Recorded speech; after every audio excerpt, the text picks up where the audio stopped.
यहाँ हर कहानी सिर्फ कहानी नहीं होती, यहाँ छुपे होते हैं राज, जुनून और खतरनाक रिश्ते। जहाँ प्यार हदें पार कर जाता है और भरोसा एक पल में टूट जाता है। ये दुनिया है पावर, पैशन और धोखे की, जहाँ हर चेहरा मासूम नहीं और हर रिश्ता सच्चा नहीं। अगर आप तैयार हैं उन कहानियों के लिए जो दिल भी जलाएं और दिमाग भी हिला दें, तो स्वागत है आपका सीएम नॉवल में, जहां हर एपिसोड में मिलेगा थोड़ा इश्क, थोड़ा जुनून और बहुत सारा ट्विस्ट। दोस्तों, कहानी शुरू करने से पहले आप अपनी पसंद के अनुसार वीडियो की स्पीड एडजस्ट कर लें ताकि आप इसे और बेहतर तरीके से एंजॉय कर सकें। भाईदान, संप्रदाय प्रमुख इस अमर तकनीक के लिए भारी कीमत चुका रहे हैं। अंदर जाने के बाद तुम्हें लगन से खेती करनी चाहिए और संप्रदाय प्रमुख को निराश नहीं करना चाहिए। दान ताय अपनी शक्ति के स्तर रेल्म में सुधार होने के कारण मूल रूप से बहुत खुश था। उसकी पूंछ आसमान छू रही थी। नेहा शर्मा के निर्देश सुनकर उसके चेहरे पर तुरंत गंभीरता आ गई और उसने जोर से कहा, मैं आदरपूर्वक ज्येष्ठ बहन की शिक्षाओं का पालन करूंगा और मैं निश्चित रूप से संप्रदाय प्रमुख के बलिदान को व्यर्थ नहीं जाने दूंगा। आरव चुप था। मैंने कोई बलिदान नहीं दिया, मैं यहीं ठीक खड़ा हूं। मैंने तुम्हें चुना, लोकेश और लिन निगम को नहीं, क्योंकि तुम्हारा स्तर कम है और कीमत सस्ती है। उन्नयन में केवल 3000 अंक लगे, लेकिन ये देखकर कि इसका प्रभाव काफी अच्छा है, उसने कुछ भी कहने की जहमत नहीं उठाई। तीनों विभाजन आत्मा लोक विशेषज्ञों द्वारा सभी आवश्यक संसाधनों को तैयार करने के बाद उसने तुरंत उन्हें गूढ़ रहस्यमय चित्र के अवशेष पन्ने में प्रवेश करने की व्यवस्था की। ठीक है, ये संप्रदाय प्रमुख अष्टमेघ महल का दौरा करने जा रहा है। तुम लोग यहीं रहो और घर की अच्छी देखभाल करो। अरे, संप्रदाय प्रमुख कहाँ जा रहे हैं?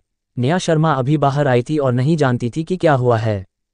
जब शिष्यों ने समझाया तो उसे एहसास हुआ कि आरव अष्टमेघ महल में क्या करने जा रहा है। 80 से अधिक वर्षों के बाद वे अंत में फिर से मिले थे और अब उन्हें फिर से अलग होना पड़ेगा। संप्रदाय प्रमुख, क्या मैं आपके साथ चल सकती हूँ? वह आरव के साथ अधिक समय बिताना चाहती थी। मैं भी जाना चाहती हूँ। इशिता पीछे नहीं छूटना चाहती थी। आरव वास्तव में उन्हें साथ ले जाना चाहता था, सुंदर महिलाओं के साथ एक रोमांटिक काम। लेकिन अष्टमेघ महल की यह यात्रा स्पष्ट रूप से एक जाल थी। उसकी मृत्यु निश्चित थी, शायद एक से अधिक बार। अगर वे इस अराजकता में मारे गए तो यह वास्तव में अपरिवर्तनीय होगा। अंत में वह केवल विभिन्न तरीकों से अनिच्छा से मना कर सका। तुम्हारी खेती में सुधार करने का मेरा क्या उद्देश्य है? इस सवाल ने दोनों महिलाओं को एक दूसरे को घूरने पर मजबूर कर दिया। वे नहीं जानती थीं कि क्या जवाब देना है। यह इसलिए है ताकि तुम हमारे घर की बेहतर सुरक्षा कर सको। क्या तुम समझी? हमारा घर, उसके साथ मेरा घर। दोनों महिलाओं ने एक साथ दिवास्वप्न देखना शुरू कर दिया, जैसे उन्हें कोई बड़ा मिशन मिला हो, और उन्होंने तुरंत अपने जीवन की कीमत पर अपने घर की रक्षा करने का फैसला किया। भले ही वास्तव में यहाँ हुआंग और 3 आंखों वाला बाघ के रूप में दोहरा बीमा मौजूद था। एक दिन बाद आरव ने अष्टमेघ महल के प्रभाव क्षेत्र में प्रवेश किया। ये ऑपरेशन अपेक्षाकृत खतरनाक था। हालांकि उसके पास हर दिन 2 बार टेलीपोर्ट और यात्रा करने के मौके थे, उसने ईमानदारी से उड़ान भरने का विकल्प चुना। कोई और तरीका नहीं था, बस सुरक्षित रहने के लिए। वैसे उड़ान गरुड़ संप्रदाय के लिए अष्टमेघ महल को नष्ट करना बहुत आसान होगा। जब तक 3 आंखों वाला बाघ कार्रवाई करने को तैयार होता, ये सहज होता। लेकिन समस्या ये थी कि भय आरव ने बूढ़े बाघ के दिल, जिगर, तिल्ली, फेफड़े और गुर्दे को पढ़ लिया था। बिना अनुमान लगाए वह निश्चित रूप से मदद करने को तैयार नहीं होता और इसके बजाय उसका मजाक उड़ाता। अफसोस, खेती के मार्ग में अभी भी जमीन से जुड़ा रहना जरूरी है और सब कुछ खुद पर निर्भर करता है। पहाड़ के द्वार में प्रवेश करने से पहले उसने एक और प्रसिद्ध कहावत के साथ भावनाओं को व्यक्त किया, जो बिजली गिरने के लिए पर्याप्त थी। इसे जमीन से जुड़ा रहना माना जाता है, तो बाकी लोग क्या हैं? समारोह के दिन शानदार पहाड़ के द्वार के बाहर आध्यात्मिक जानवर उड़ने वाली गाड़ियां अंतहीन थीं। समय समय पर मेहमान आते थे और उनका अंदर भव्य स्वागत किया जाता था। अष्टमेघ महल की शक्ति और स्थिति के साथ इस बार आमंत्रित लोग या तो दैव विधान स्तर के विशेषज्ञ थे या 7वें स्तर से ऊपर के कीमियागर और हथियार बनाने वाले थे। उनमें से एकमात्र व्यक्ति जिसका स्वागत ज्येष्ठ शुयुआन स्वयं बाहर जाकर कर रहा था, वह क्षणिका गढ़ के प्रथम राजकुमार दशमुख थे। खेती की दुनिया के राज्य वास्तव में केवल धर्मनिरपेक्ष दुनिया के लोगों और कुछ खुले साधकों का प्रबंधन करते हैं। उनके पास अपने क्षेत्र के भीतर अधिकांश खेती संप्रदायों पर अधिक बाध्यकारी शक्ति नहीं होती है। खेती संप्रदायों को ज्यादातर धर्मनिरपेक्ष शाही शक्ति में कोई दिलचस्पी नहीं होती है और वे केवल खेती संसाधनों के लिए प्रतिस्पर्धा करते हैं। अष्टमेघ महल और क्षणिका गढ़ के बीच हितों का कोई बड़ा टकराव या बातचीत नहीं होती है। हालांकि क्षणिका गढ़ का अधिकार क्षेत्र बहुत विशाल है, लाखों मील में फैला हुआ है। अपने अद्वितीय संसाधन लाभों और प्रतिभावानों की संख्या के साथ इसकी ताकत अभी भी अष्टमेघ महल से बढ़कर है। सिर्फ रक्त प्रकाश की एक सेना जो पूरी तरह से आत्मा मंच लोक के साधकों से बनी है, जिसकी संख्या 100,000 तक है, वह अष्टमेघ महल को कई बार नष्ट करने के लिए पर्याप्त है। इसके अलावा दशमुख परिवार स्वयं एक प्राचीन खेती परिवार है जिसमें गहरी विरासत और अनगिनत विशेषज्ञ हैं। प्रथम राजकुमार दशमुख पहले ही दैव विधान के 9वें स्तर तक पहुंच चुका है, जो सम्मान गौरव से कहीं अधिक श्रेष्ठ है। शाही राजवंश के सर्वोच्च शासक की तो बात ही क्या है। उनके आगमन ने आसपास के राज्यों के दूतों को भी आश्चर्यचकित कर दिया। ऐसा लगता है कि अष्टमेघ महल प्रथम राजकुमार का प्रमुख लक्ष्य है, अन्यथा वह स्वयं आने का कष्ट नहीं करते। रुको, तुम कौन हो? भाई आरव, जो अभी अभी आया था, पहाड़ के द्वार में प्रवेश करने ही वाला था जब उसे मेहमानों के स्वागत के प्रभारी बाहरी संप्रदाय के ज्येष्ठ ने रोक दिया। इस बार आमंत्रित मेहमान या तो दूर के राज्यों के प्रसिद्ध संप्रदायों के प्रतिभाशाली थे या हजारों वर्षों से प्रसिद्ध पुराने वरिष्ठ थे। भले ही इन लोगों के पास ज़ैद ताबीज आमंत्रण नहीं थे, वह उन्हें पहचान लेगा। केवल आरव का चेहरा बहुत अपरिचित था। यह मत देखो कि भाई आरव ने नीलगिरी क्षेत्र को कैसे समतल कर दिया। जब पवनगति प्रांत तक बढ़ाया गया तो इसने वास्तव में ज्यादा हलचल नहीं मचाई। ये सीट उड़ान गरुड़ संप्रदाय का संप्रदाय प्रमुख है। उसने अपनी छाती फुलाकर ज़ैद ताबीज आमंत्रण सौंप दिया। उड़ान गरुड़ संप्रदाय। बाहरी संप्रदाय के ज्येष्ठ ने अपनी स्मृति में सावधानीपूर्वक खोज की, लेकिन उन्हें कोई छाप नहीं मिली। कोई रास्ता नहीं था। अगर ये दंतपाणी परिवार और रक्त सूर्य संप्रदाय होता तो उसने उनके बारे में सुना होता। उड़ान गरुड़ संप्रदाय की पिछली स्थिति बहुत कम थी, लेकिन ज़ैद ताबीज आमंत्रण को देखते हुए ये वास्तविक था। यह शायद कोई कनिष्ठ था जिसे संप्रदाय के किसी ज्येष्ठ ने बाहर यात्रा करते समय बढ़ावा दिया था। तुम यहीं रुको। मुझे क्यों रुकना पड़ेगा? तुम्हारा पहाड़ का द्वार इतना चौड़ा है कि हजारों लोग भी साथ साथ चल सकते हैं, है ना? क्या मुझे कतार में लगना पड़ेगा? बाहरी संप्रदाय के ज्येष्ठ ने भावहीन होकर कहा। क्या तुमने नहीं देखा कि महाज्येष्ठ प्रतिष्ठित मेहमानों के साथ बात कर रहे हैं? क्या वे बात कर रहे हैं, इसका मुझसे क्या लेना देना? आरव ने क्षु युआन और दशमुख की ओर देखा। इस समय दोनों पक्ष पहाड़ के द्वार के नीचे बात कर रहे थे, शिष्टाचार की बातें कह रहे थे, और यह पता नहीं था कि उसे कब तक इंतजार करना पड़ेगा। हालांकि उस समूह को देखते हुए उनकी गति इतनी महान थी कि उन्होंने सभी का ध्यान आकर्षित किया। भले ही उसने उन्हें नहीं पहचाना, उसने अनुमान लगाया कि उनकी पहचान और उत्पत्ति बहुत महान होनी चाहिए। क्या यह इसलिए है क्योंकि मेरी स्थिति पर्याप्त ऊंची नहीं है ताकि बड़े लोगों के मूड को प्रभावित न किया जा सके? भाई आरव तुरंत बहुत नाखुश महसूस करने लगा। ओह, तुमने मुझे लुभाने के लिए एक षड्यंत्र का जाल बिछाया है और मैंने पहले से ही बहुत सहयोग से तुम्हारे ऊपर कृपा की है। क्या ये पर्याप्त परोपकारी और धर्मी नहीं है? अब तुम चाहते हो कि मैं ईमानदारी से पहले तुम्हारे प्रतिष्ठित मेहमानों के लिए एक सहायक बनूं? क्या मुझे मान सम्मान की जरूरत नहीं है? तो ठीक है, अलविदा। ये कहने के बाद उसने अपना हाथ झटका और बहुत सरलता से मुड़ गया। बाहरी संप्रदाय का ज्येष्ठ भी कुछ देर के लिए स्तब्ध रह गया। इस व्यक्ति को क्या हो गया है? एक छोटे से संप्रदाय के संप्रदाय प्रमुख के रूप में उसे अष्टमेघ महल में प्रवेश करने में सक्षम होने के लिए आभारी होना चाहिए। क्या अगर तुम्हें थोड़ा इंतजार करना पड़े तो तुम गलत महसूस करते हो? क्या तुम्हें अभी भी लगता है कि तुम्हारा अपमान किया गया है? क्या तुम्हारे पास वह योग्यता है? मुझे भेजने की जहमत मत उठाओ। आरव की दूर जाती हुई आकृति को देखते हुए उसने अनादर से अपने होठों को सिकोड़ा और इसे गंभीरता से नहीं लिया। 1 मिनट रुकिए, संप्रदाय प्रमुख आरव, कृपया रुकिए। लक्ष्मण, जो पहाड़ के द्वार के पास इंतजार कर रहा था, चिंतित हो गया और अब और छिप नहीं सकता था। उसने आज सुबह जल्दी ही सभी सांसारिक मामलों को दूर धकेल दिया था और इस पहाड़ के द्वार पर आरव के आगमन की प्रतीक्षा पर ध्यान केंद्रित किया था। इतना ही नहीं, उसने अन्य शिष्यों को भी अन्य प्रवेश द्वारों पर इंतजार करने के लिए भेजा था। वह पूरी सुबह इंतजार कर रहा था, उत्सुकता से देख रहा था। क्या होगा अगर वह बच्चा आखिरी मिनट में नहीं आया? क्या होगा अगर वह भूल गया कि आज समारोह का दिन है? आरव उनके लिए बहुत महत्वपूर्ण था और वह अभी भी लाभ और हानि के बारे में चिंतित था। जब उसने अंततः परिचित आकृति को पहाड़ के द्वार के सामने प्रकट होते देखा तो लक्ष्मण लगभग जोर से खुशी के गीत गाने से खुद को रोक नहीं पाया। तुम आखिरकार यहाँ हो। हम इतने दिनों से अपनी साजिश की योजना की व्यवस्था और पूर्वाभ्यास कर रहे थे, बस तुम्हारा, नायक का, जाल में प्रवेश करने का इंतजार कर रहे थे। नतीजतन आरव पहाड़ के द्वार के पास आया, अंदर नहीं गया, लेकिन मुड़कर चला गया। क्या हो रहा है? आरव तेजी से नहीं चल रहा था और लक्ष्मण ने जल्दी से उसका रास्ता रोक दिया। संप्रदाय प्रमुख आरव, आप बिना प्रवेश किए क्यों जा रहे हैं? क्या हमारी मेहमाननवाजी में कोई कमी है? उसने आरव की उंगली पर अंगूठी की ओर देखा, वही अंगूठी जिसने 9वें स्तर का आध्यात्मिक तावीज फुतियान तियान बनाया था। कोई गलती नहीं थी। खजाने की विरासत ठीक उसके सामने थी। जब तक वह उसे अंदर नहीं फंसाता और उसे स्थापित नहीं करता, तब तक ये सब चीज़ें उसकी हो सकती थीं। वह एक पकी हुई बतख को उड़ने नहीं दे सकता था।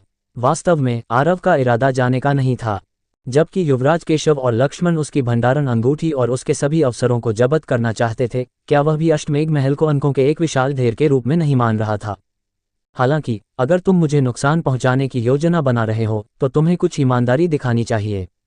अगर तुम उच्चतम स्तर का स्वागत देने को तैयार नहीं हो, तो तुम किस तरह की साजिश खेल रहे हो? तुम्हारी दूरदर्शिता बिल्कुल नहीं है। उसने जानबूझकर ताना मारा, मेहमाननवाजी में कमी। तुम्हारा अश्वमेध महल मेरे लिए बहुत ऊंचा है। अलविदा, अलविदा। लक्ष्मण बता सकता था कि वह नाटक कर रहा था, लेकिन योजना अभी तक सफल नहीं हुई थी, इसलिए वह केवल अपनी आवाज़ कम करके और विनम्रता से बात कर सका। संप्रदाय प्रमुख आरव, आपका इससे क्या मतलब है? आप हमारे सबसे महत्वपूर्ण मेहमान हैं। भाई आरव ने आंखें घुमाईं। सबसे महत्वपूर्ण? मुझे नहीं लगता है ना। अभी अभी तुम्हारे लोगों ने मुझे दूसरों के लिए इंतजार करने को कहा। क्या ये सबसे महत्वपूर्ण मेहमान के लिए उपचार है? क्या ऐसी बात हुई? लक्ष्मण का कलेजा गुस्से से दर्द करने लगा। एक तरफ वह आरव पर गुस्सा था। तुम सिर्फ एक छोटे से संप्रदाय के संप्रदाय प्रमुख हो, अंदर आने में सक्षम होना पहले से ही काफी अच्छा है, तुम क्यों नखरे दिखा रहे हो? दूसरी तरफ वह उस बाहरी ज्येष्ठ पर गुस्सा था। तुमने हस्तक्षेप क्यों किया? पहाड़ का द्वार इतना चौड़ा है, बस उसे चुपचाप अंदर आने दो, ये ध्यान देने योग्य नहीं होगा, तुमने उसे क्यों रोका? उसने इशारा किया और बाहरी ज्येष्ठ को बुलाने के लिए एक ध्वनि संचरण का उपयोग किया। ज्येष्ठ लक्ष्मण, आपको मेरे लिए क्या चाहिए? क्या यह आपका कोई पुराना दोस्त है? हालांकि इस बाहरी ज्येष्ठ का पद ऊंचा नहीं था, वह फुर्तीला था। लक्ष्मण को आरव के बगल में खड़ा देखकर उसने तुरंत अनुमान लगाया कि उसने कुछ गलत किया होगा। ये बस बहुत देर हो चुकी थी। इससे पहले कि वह चतुर बहाने पेश कर पाता, लक्ष्मण ने उसे जोर से थप्पड़ मारा। धप! ज्येष्ठ इस वार से इतना चकरा गया कि वह मौके पर ही जमीन पर गिर पड़ा। तुम अंधे हो? संप्रदाय प्रमुख आरव को रोकने की हिम्मत कैसे हुई? तुमने वास्तव में संप्रदाय प्रमुख आरव को बाहर इंतजार करने की हिम्मत की? क्या तुम जीना नहीं चाहते? ज्येष्ठ पिटाई से स्तब्ध था, लेकिन उसने बार बार सिर झुकाने की ही हिम्मत की, दूसरा शब्द कहने की हिम्मत नहीं की। लक्ष्मण दर्जन भर परिषद के ज्येष्ठों में से एक था, अश्वमेध महल के मुख्य शक्ति घेरे में एक महत्वपूर्ण व्यक्ति। और वह हजारों बाहरी ज्येष्ठों में से सिर्फ एक साधारण था। पद और ताकत में एक विशाल अंतर था, वह जीत नहीं सकता था। तभी लक्ष्मण ने फिर से मुस्कान डाली। संप्रदाय प्रमुख आरव, क्या आप अब संतुष्ट हैं? आरव भी चुप था। वह जानता था कि यह पिटाई उसे दिखाने के लिए थी, लेकिन उसने गुप्त रूप से आलोचना की कि क्या ये प्रमुख संप्रदाय इतने अव्यक्तिगत हैं। ये देखकर भाई आरव ने सोचा कि अपने शिष्यों की परवाह करने वाला उसके जैसा संप्रदाय प्रमुख वास्तव में ताज़ी हवा का झोंका था। वह मदद नहीं कर सका, लेकिन थोड़ा गर्व महसूस किया। ठीक है, रास्ता दिखाओ। लक्ष्मण ने जो मुस्कान निकाली वह लगभग जम गई थी। ये बच्चा उसका फायदा उठा रहा था, उसे एक मार्गदर्शक के रूप में इस्तेमाल कर रहा था। कोई बात नहीं, अंगूठी के लिए, अवसर के लिए, वह इसे सहन करेगा। संप्रदाय प्रमुख आरव, इस तरफ से कृपया। दोनों जल्दी से पहाड़ के द्वार के नीचे लौट आए। महाज्येष्ठ क्षुयुआन और प्रथम राजकुमार दशमुख के बीच की सुखद बातें भी समाप्त हो गई थीं, और वे प्रवेश करने ही वाले थे। लक्ष्मण और आरव के बीच की छोटी सी गड़बड़ी अभी दूर थी, इसलिए उन्होंने उन्हें परेशान नहीं किया। लक्ष्मण और अधिक जटिलताओं को नहीं चाहता था, और आरव को किनारे से चुपके से अंदर ले जाने का इरादा रखता था। किसे पता था, आरव फिर से रुक गया। लक्ष्मण केवल धैर्यपूर्वक अपनी आवाज़ कम कर सकता था और शिकायत करने के लिए सिर घुमा सकता था। संप्रदाय प्रमुख आरव, फिर से क्या हुआ? क्या मैं सबसे महत्वपूर्ण मेहमान हूँ? बेशक, लक्ष्मण ने मौखिक रूप से स्वीकार किया, लेकिन अपने दिल में वह सोच रहा था, इंतजार करो, जब तुम काटने वाले ब्लॉक पर मछली बन जाओगे, तब तुम्हें पता चलेगा कि तुम वास्तव में कितने महत्वपूर्ण हो। आरव ने दशमुख की ओर देखा और असंतुष्ट होकर कहा, चूंकि मैं सबसे महत्वपूर्ण हूँ, तो वे बीच में क्यों चल रहे हैं और मुझे किनारे पर क्यों चलना पड़ेगा? लक्ष्मण लगभग अपनी उंगली उसकी नाक पर रखकर गाली देना चाहता था। तब उसने लापरवाही से कहा कि तुम सबसे महत्वपूर्ण हो, और तुमने वास्तव में इसे गंभीरता से ले लिया। तुम्हारा क्या मोल है? क्या तुम दैव विधान के 9वें स्तर पर क्षणिका गढ़ के प्रथम राजकुमार से तुलना किए जाने के लायक हो? तुम्हें उसी बैच में उसके साथ प्रवेश करने देना पहले से ही एक बहुत ऊंचा मानक है, ठीक है? वह संप्रदाय प्रमुख आरव, आप किनारे से भी प्रवेश कर सकते हैं, इस सती औपचारिकता के बारे में क्यों परेशान होना? आरव ने सीधा चेहरा बनाया, यह नहीं चलेगा। मैं उड़ान गरुड़ संप्रदाय का संप्रदाय प्रमुख हूँ, और मेरा दिखना उड़ान गरुड़ संप्रदाय के मान सम्मान का प्रतिनिधित्व करता है। मुझे किनारे पर चलने देना और दूसरों के लिए एक सहायक बनना उड़ान गरुड़ संप्रदाय को बदनाम करना है। ये संप्रदाय प्रमुख इसे स्वीकार नहीं कर सकता। वह अपने दिल में बहुत खुश था कि वह जोर से हंसने वाला था। वैसे भी तुम लोग मुझे नुकसान पहुंचाने की योजना बना रहे हो। क्या ये बहुत बड़ी हानि नहीं होगी अगर मैं तुम्हें खेलने का यह अवसर न छीनूं? लक्ष्मण का भाव ऐसा था जैसे उसे कब्ज हो गया हो। अगर उस अंगूठी में 9वें स्तर के आध्यात्मिक प्रतीक के लिए नहीं होता तो तुम्हारे उड़ान गरुड़ संप्रदाय के पास प्रवेश करने की योग्यता भी नहीं होती। तुम किस सम्मान की बात कर रहे हो? क्या तुम प्रथम राजकुमार से भी तुम्हारे लिए रास्ता देने को कहते? संप्रदाय प्रमुख आरव, आपने गलत समझा है। बेशक आप हमारे सबसे महत्वपूर्ण मेहमान हैं और हमें आपको पहले रखना चाहिए था, लेकिन हमने आपको अपनी भलाई के लिए किनारे पर चलने दिया है। क्यों? लक्ष्मण एक पुराने लोमड़ी के लायक था और उसने पलक झपकते ही एक बहाना ढूंढ लिया। क्या आपने सोने के मुकुट और ब्रोकेड वस्त्रों में उस व्यक्ति को देखा? वह क्षणिकागढ़ के प्रथम राजकुमार हैं। अगर आप सामने चलते हैं और उन्हें अप्रसन्न करते हैं, भले ही आप एक मेहमान हो, हम आपकी रक्षा नहीं कर सकते। अपनी सुरक्षा के लिए आपको ईमानदारी से चुपचाप किनारे से अंदर घुसना चाहिए। किस प्रथम राजकुमार? इस संप्रदाय प्रमुख ने कभी उनके बारे में नहीं सुना। संक्षेप में, मैं बीच में चलना चाहता हूं या हम टूट जाएंगे। भाई आरव ने अहंकार और अज्ञानता की छवि निभाई और उसके अभिनय कौशल शानदार थे। छोड़कर जाने का आसन बहुत यथार्थवादी था। लक्ष्मण रोने वाला था। वह पहले से ही दरवाजे पर था। क्या तुम कृपया थोड़ा शांत हो सकते हो और कम परेशानी पैदा कर सकते हो? वह केवल उसे फिर से वापस खींच सकता था। संप्रदाय प्रमुख आरव, मैं आपसे विनती करता हूं, एक चीज कम होने से एक चीज ज्यादा होना बेहतर है। जब से इस संप्रदाय प्रमुख ने शुरुआत की है, मैंने कभी परेशानी से डर नहीं दिखाया। संप्रदाय की गरिमा माउंट ताई से ज्यादा महत्वपूर्ण है। आरव ने अपना सिर और छाती ऊंची की, धार्मिकता और सख्ती से। वह वास्तव में डींग नहीं मार रहा था। हर दिन 3 पुनरुत्थान से डरने की क्या बात थी? अगर क्षणिकागढ़ का सम्राट भी आता तो वह डरता नहीं। वैसे भी वह इसे एक बड़ी बात बनाएगा। जहां तक क्या कोई दूरगामी उद्देश्य था? कोई उद्देश्य नहीं। भाई आरव हमेशा सामने से हमला करने वाला रहा है। ये युद्ध से पहले शरारत का एक दौरा मात्र था। लक्ष्मण को नहीं पता था कि माउंट ताई कौन सा पहाड़ था। वह केवल जानता था कि प्रथम राजकुमार अंततः परेशान हो गए थे और यहां देख रहे थे। चलो चलो, आरव को खींचते हुए उसने चुपके से अंदर जाने की योजना बनाई। इस समय वह खुद को और इस बच्चे को अदृश्यता का एक सेट देना चाहता था। आरव उसके साथ कैसे सहयोग कर सकता था? उसने अपनी आस्तीन के एक भयंकर झटके से उसे झटक दिया और यहां तक कि उसके चेहरे को काला भी कर दिया। ज्येष्ठ लक्ष्मण, तुम्हारे पास वास्तव में कोई ईमानदारी नहीं है और इस संप्रदाय प्रमुख के लिए कोई सम्मान नहीं है। क्या तुम्हारा अष्टमेघ महल मेहमानों के साथ ऐसा व्यवहार करता है? उसने जानबूझकर अपनी आवाज ऊंची की और अब न केवल प्रथम राजकुमार बल्कि आसपास के अन्य लोग भी देख रहे थे। लक्ष्मण पागल होने वाला था। वह प्रथम राजकुमार को नाराज नहीं कर सकता था और वह आरव को जाने नहीं देना चाहता था। क्या हुआ? दशमुख अंततः आकर्षित हुआ और दूसरी तरफ महाज्येष्ठ क्षुयुआन ने जल्दी से समझाया। ये हमारे संप्रदाय का एक और मेहमान है जिसकी पहचान महामहिम से बहुत कम है। उस पर ध्यान देने की कोई जरूरत नहीं है। वह भी मामले को कम करना चाहता था और नाटक करना चाहता था कि कुछ नहीं हुआ है, क्योंकि वह भी आरव को जानता था। हालांकि वह आरव से कभी नहीं मिला था, लेकिन आंतरिक तीरथ के शीर्ष शिष्य लिंगी ने गुप्त रूप से उस पर अपनी नजरें टिका रखी थीं। लिंगी के समर्थक के रूप में क्षुयुआन स्वाभाविक रूप से इस दौरान उसके साथ आरव पर शोध कर रहा था। वे आरव के कई संप्रदाय विनाशों और 3 आंखों वाले बाघ के अस्तित्व के बारे में सब जानते थे। उनकी योजना युवराज केशव और लक्ष्मण को पहले आरव को अंदर फंसाने के लिए थी और फिर भंडारण अंगूठी और अवसर हाथ में आने के बाद उन्हें बीच में ही रोक देना था। ये काला काले को खाता है का एक मानक मामला था जिसमें टिड्डी को पकड़ने वाला मेढक और पीछे ओरियोल पक्षी था। इसलिए उन्होंने भी ईमानदारी से उम्मीद की कि आरव सफलतापूर्वक युवराज केशव के जाल में गिर जाएगा। लेकिन अब ऐसा लग रहा था कि योजना में थोड़ा विचलन था। आरव स्पष्ट रूप से दिखावा करना चाहता था और प्रथम राजकुमार को भी उसमें दिलचस्पी हो गई थी।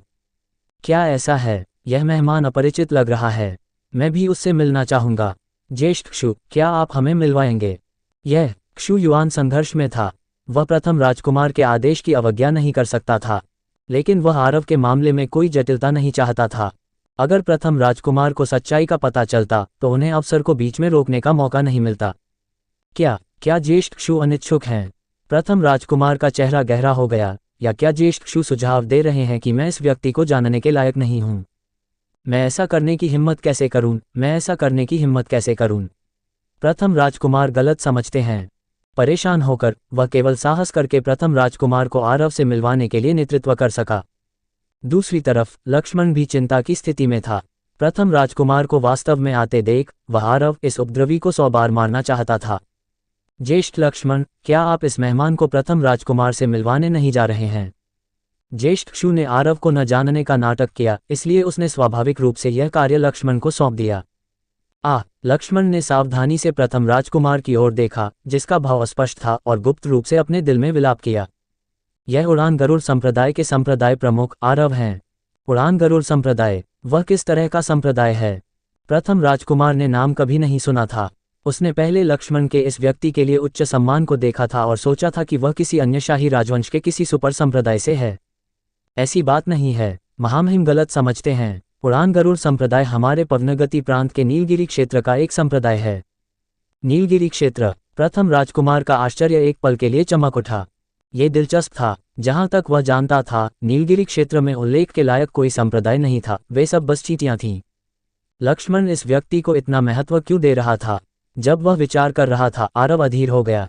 अब जब तुम इस संप्रदाय प्रमुख का मान सम्मान जानते हो, तो तुम जल्दी से क्यों नहीं हटते? ये संप्रदाय प्रमुख बीच में चलना चाहता है। लक्ष्मण और क्षु युआन लगभग एक ही समय में खून थूकने वाले थे। भाई, क्या तुम थोड़े बहुत बलपूर्वक नहीं हो?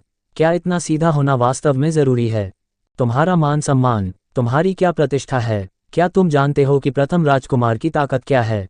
तुम्हारे क्षु युआन ने आदतवश साहसी चिल्लाना चाहा और फिर उसे वश में कर लिया, जिससे प्रथम राजकुमार को अपना गुस्सा निकालने के लिए उसे निपटने दिया। लेकिन आखिरी पल में उसे याद आया कि वह आरव को नाराज नहीं कर सकता, इसलिए उसने शब्दों को वापस निगल लिया। आरव ने भौं उठाई, तुम्हारे सभी को दोस्ताना और सामंजस्यपूर्ण होना चाहिए। संप्रदाय प्रमुख आरव बस मजाक कर रहे हैं। आसपास के लोग अतुलनीय रूप से चकित थे। क्या चल रहा था? इस व्यक्ति ने प्रथम राजकुमार से इतने अनादरपूर्ण शब्द कहे और महाज्येष्ठ ने तुरंत उसे एक हथेली से क्यों नहीं मार डाला? दशमुख सहित कुछ विशेषज्ञों ने अपनी आंखों में हत्या के इरादे से चमक दिखाए और आगे बढ़ने ही वाले थे। लेकिन अगले ही पल दशमुख ने खुद अपना दाहिना हाथ उठाया, उन्हें रोक दिया। उसे एहसास हुआ कि यह मामला और अधिक दिलचस्प होता जा रहा था। इस आरव में इतना खास क्या था? मैं मजाक नहीं कर रहा हूं। तुम्हारे सबसे महत्वपूर्ण मेहमान के रूप में मेरे लिए बीच में चलना स्वाभाविक है। भाई, आरव भी व्यंग्य कर रहा था। ये बूढ़े गीजर जितना ज्यादा किसी चीज से डरते थे, वह जानबूझकर उतना ही ज्यादा करता था। मत, संप्रदाय प्रमुख आरव, आप प्रथम राजकुमार को कहाँ रख रहे हैं? लक्ष्मण और क्षु युआन दोनों ने उसे रोक दिया। ईमानदारी से कहूं तो क्षु युआन मौके पर कार्रवाई करना चाहता था और आरव की अंगूठी को अग्रिम में छीनना चाहता था। जब तक उसने अंगूठी छीन ली, वह बाद में इस बच्चे के साथ जो चाहे कर सकता था, यहां तक कि उसे टुकड़ों में फाड़ भी सकता था। लेकिन जब उसने लापरवाही से अपनी दिव्य चेतना से जांच की, तो उसने पाया कि आरव पहले से ही दैव विधान लोक के पहले स्तर पर था। यह उनकी बुद्धिमत्ता में आत्मा मंच लोक के 7वें स्तर से कहीं अधिक मजबूत था। दैव विधान लोक के अपने 4थे स्तर के साथ, वह 9वें क्रम के आध्यात्मिक तावीज को बाहर फेंकने से पहले इस व्यक्ति को वश में करने में आत्मविश्वास महसूस नहीं कर रहा था। अगर मैं नहीं कर सकता, तो मैं बस चला जाऊंगा।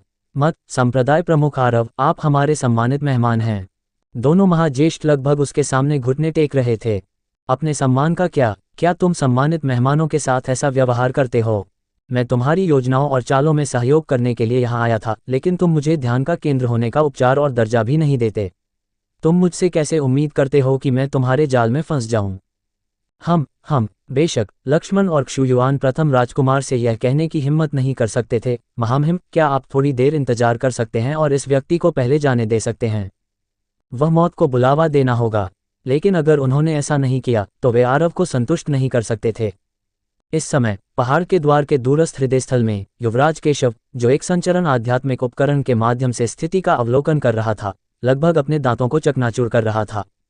दूसरी तरफ लिंगी अपने माथे को रगड़ने से खुद को रोक नहीं पाया। यह एक अनसुलझा स्थिति थी। या तो प्रथम राजकुमार को नाराज करो और उसके प्रचंड क्रोध को आमंत्रित करो, या आरव को नाराज करो और साजिश की योजना को समय से पहले विफल कर दो। अपनी बुद्धिमत्ता के साथ भी वह दोनों पक्षों को संतुष्ट करने का कोई तरीका नहीं ढूंढ सका। ठीक है, रास्ते से हट जाओ। मेरे वापस जाने के रास्ते को मत रोको। भाई, आरव ने दोनों को धक्का दिया और उन्हें 2 बार लात भी मारी। आसपास के लोगों की आंखें खुली थीं। यहाँ तक कि प्रथम राजकुमार को भी ऐसा महसूस हुआ जैसे अंतरिक्ष और समय में एक विकृति थी। इस छोटे से संप्रदाय का संप्रदाय प्रमुख वास्तव में दो महाज्येष्ठों को पोते की तरह डांट रहा था। क्या वह चीजें सुन रहा था? और फिर भी इन दोनों को अभी भी मुस्कुराना पड़ा और उसके साथ जाना पड़ा।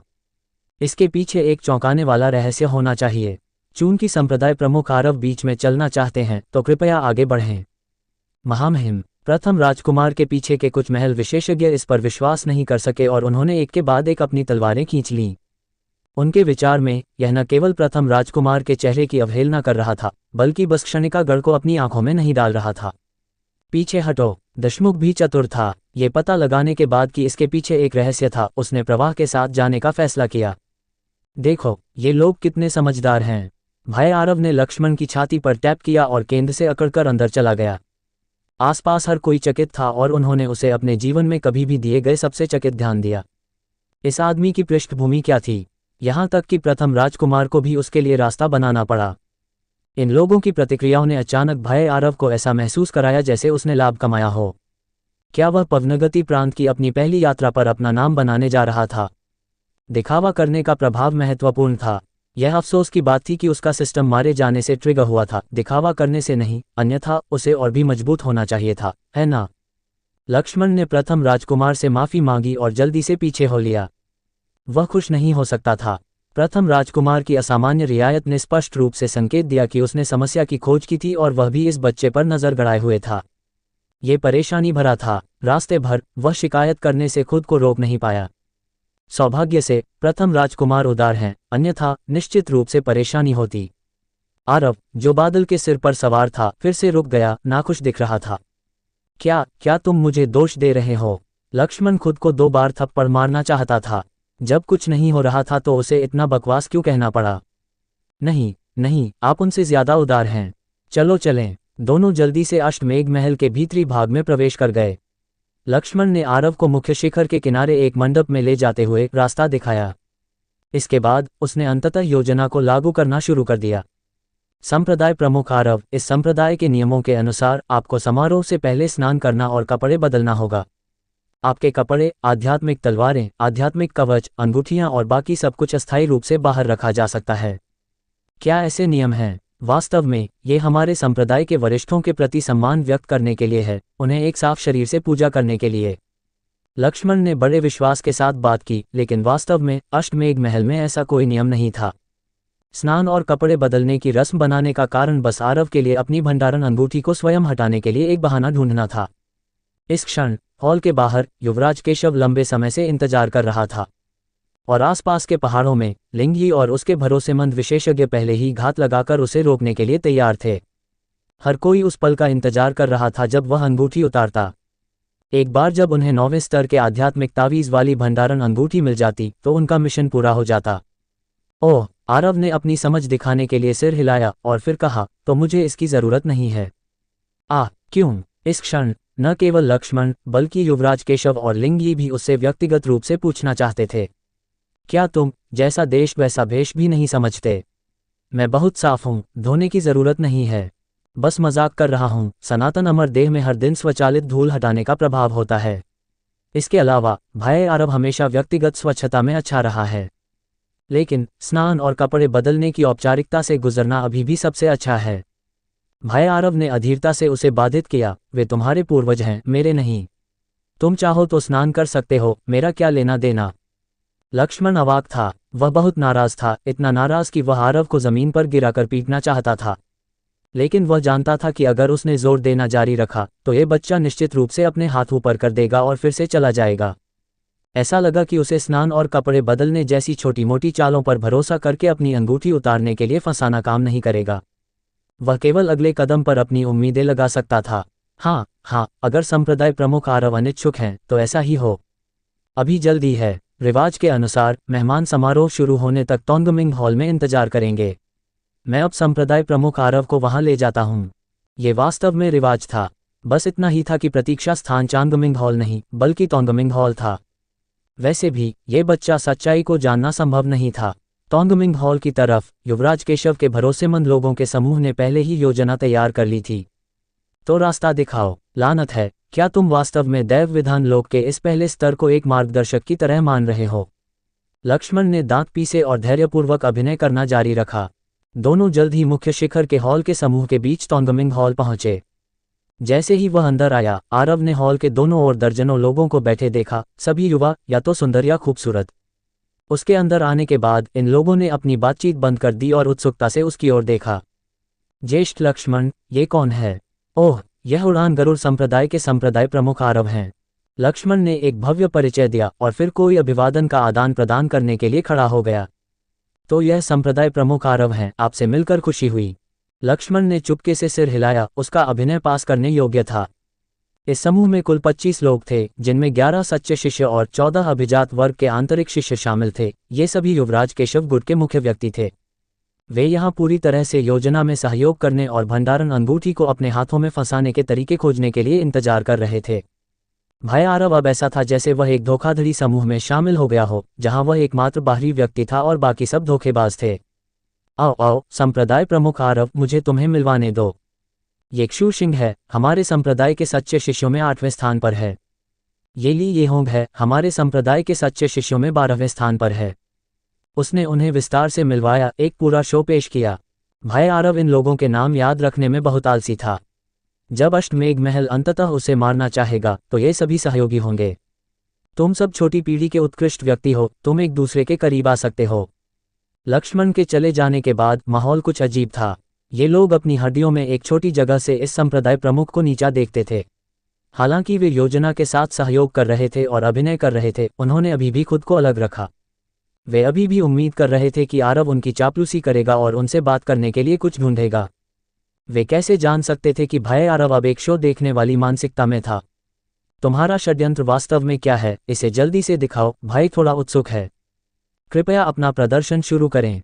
ये देखकर कि ठंड लग रही थी, क्षु सिंह को केवल चुप्पी तोड़ने की पहल करनी पड़ी। संप्रदाय प्रमुख आरव, क्या सिर्फ इंतजार करना बहुत उबाऊ नहीं होगा? क्या आप हमारे साथ एक छोटा सा खेल खेलना चाहेंगे? एक छोटा सा खेल? क्या अंततः कार्रवाई करने का समय आ गया है? आरव थोड़ा उत्सुक था। क्या खेल? संप्रदाय प्रमुख आरव सहित यहाँ कुल 26 लोग हैं। हर कोई अपनी भंडारण अंगूठियां मेज पर रखता है और सामने वाला व्यक्ति पीछे वाले व्यक्ति की भंडारण अंगूठी में क्या है इसका अनुमान लगाता है। यह एक पूर्व अभिनय की गई योजना थी, जिसका उद्देश्य आरव की भंडारण अंगूठी को बाहर निकालना था। अगर अनुमान सही है तो पीछे वाले व्यक्ति को अनुमानित वस्तु सामने वाले व्यक्ति को देनी होगी। अगर अनुमान गलत है तो सामने वाले व्यक्ति को उस वस्तु से पीछे वाले व्यक्ति को मुआवजा देना होगा जो उन्होंने कहा था। निष्पक्षता दिखाने के लिए मैं मध्यस्थ बनूंगा। हर दौर में मैं जांच करूंगा कि क्या वास्तव में भंडारण अंगूठी में अनुमानित वस्तु है। क्या किसी को कोई आपत्ति है? इस खेल की कुंजी यही थी। अंगूठी क्षु सिंह के हाथों से गुजरेगी। एक बार जब आरव की भंडारण अंगूठी उसके हाथों में आ गई तो पूरी योजना को सफलता माना जाएगा। ली येहोंग ने जल्दी से सिर हिलाया और मुस्कुराया। ज्येष्ठ भाई क्षु हमेशा अपनी निष्पक्षता के लिए जाने जाते हैं। मैं आपके मध्यस्थ बनने के लिए दोनों हाथों से सहमत हूं। अन्य शिष्य कई बार पूर्वाभ्यास कर चुके थे, इसलिए स्वाभाविक रूप से वे चरित्र में आने और अपनी सहमति व्यक्त करने के लिए इंतजार नहीं कर सकते थे। हम ज्येष्ठ भाई क्षु के मध्यस्थ के रूप में बहुत राहत महसूस कर रहे हैं। ये सही है, चलो जल्दी शुरू करें। ज्येष्ठ भाई क्षु को ध्यान से जांच करनी चाहिए। ये कहते हुए उन्होंने जल्दी से अपनी भंडारण अंगूठियां मेज पर रख दीं। आरव मौके पर ही शिकायत करना चाहता था, तुम्हारा अभिनय बहुत नकली है। साधकों का एक समूह स्पष्ट रूप से कहने लगा कि वे एक खेल खेलना चाहते हैं, बिना किसी पूर्वाभास के, अत्यंत अचानक। फिर हर कोई एक साथ प्रतिध्वनित हुआ, बिना किसी सवाल के, क्या ये ज्यादा नकली हो सकता है? क्या तुम अभिनय में उत्कृष्टता की थोड़ी भावना नहीं रख सकते? पूरी जगह ठगों से भरी हुई है। संप्रदाय प्रमुख आरव, क्या आप भाग लेने के लिए अनिच्छुक हैं? ये देखकर कि आरव ने अपनी स्थिति व्यक्त नहीं की थी, क्षु सिंह थोड़ा चिंतित था। ये तथाकथित खेल बस उसे फंसाने के लिए था। अगर वह अंदर नहीं आया तो खेलने के लिए क्या था? इससे पहले कि भाई आरव अपनी स्थिति व्यक्त कर पाता, ली येहोंग और अन्य लोगों ने पूर्व निर्धारित आपातकालीन योजना के अनुसार अग्रिम में कट्टरपंथी विधि का उपयोग करना शुरू कर दिया। क्या ऐसा हो सकता है कि संप्रदाय प्रमुख आरव खेलने की हिम्मत नहीं करते? हारने से डरते हैं? एक गरिमापूर्ण संप्रदाय प्रमुख हारने से डरता है? नहीं नहीं, समझ में आता है, समझ में आता है। उड़ान गरुड़ संप्रदाय में शायद कोई उपज भी नहीं है। संप्रदाय प्रमुख आरव डरते हैं कि अंगूठी में चीजें बहुत घटिया हैं। ये ठीक है, ये ठीक है, मैं संप्रदाय प्रमुख आरव के नुकसान को कवर करूंगा। चलो खेलते हैं। अगर आप अभी भी इस तरह हिम्मत नहीं करते हैं तो हमारे पास कहने के लिए कुछ भी नहीं है। इस कट्टरपंथी विधि ने आरव को उनके लिए शर्मिंदा किया। इसलिए नहीं कि वे बहुत व्यंग्यात्मक थे, बल्कि मुख्य रूप से इसलिए कि उनका अभिनय बराबर नहीं था। बहुत उत्सुक और बहुत जानबूझकर। भाई ने अभी तक इनकार भी नहीं किया है, तुम क्या भड़का रहे हो? ऐसा अभिनय लोगों को कैसे फंसा सकता है, ये वास्तव में उसे चिंतित करता है। चूंकि तुम जोरदार अनुरोध करते हो, तो मैं अनिच्छा से खेलूंगा। केवल मेरे जैसा ईमानदार और भरोसेमंद व्यक्ति ही सहयोग करने को तैयार होगा, है ना? क्षु सिंह बहुत खुश हुआ और भाई आरव को एक अंगूठा दिखाया। अच्छा, संप्रदाय प्रमुख आरव वास्तव में उदार हैं। फिर उसकी और बाकी सभी की निगाहें जम गईं। उन्होंने आरव को अपनी बाहों में टटोलते और एक और अंगूठी निकालते हुए और उसे मेज पर रखते हुए देखा। वे आरव की उंगली पर वाली अंगूठी चाहते थे। लक्ष्मण के व्यक्तिगत मूल्यांकन के अनुसार उसकी उंगली पर वाली अंगूठी वह थी जिसने उस दिन 9वें स्तर का आध्यात्मिक तावीज बनाया था।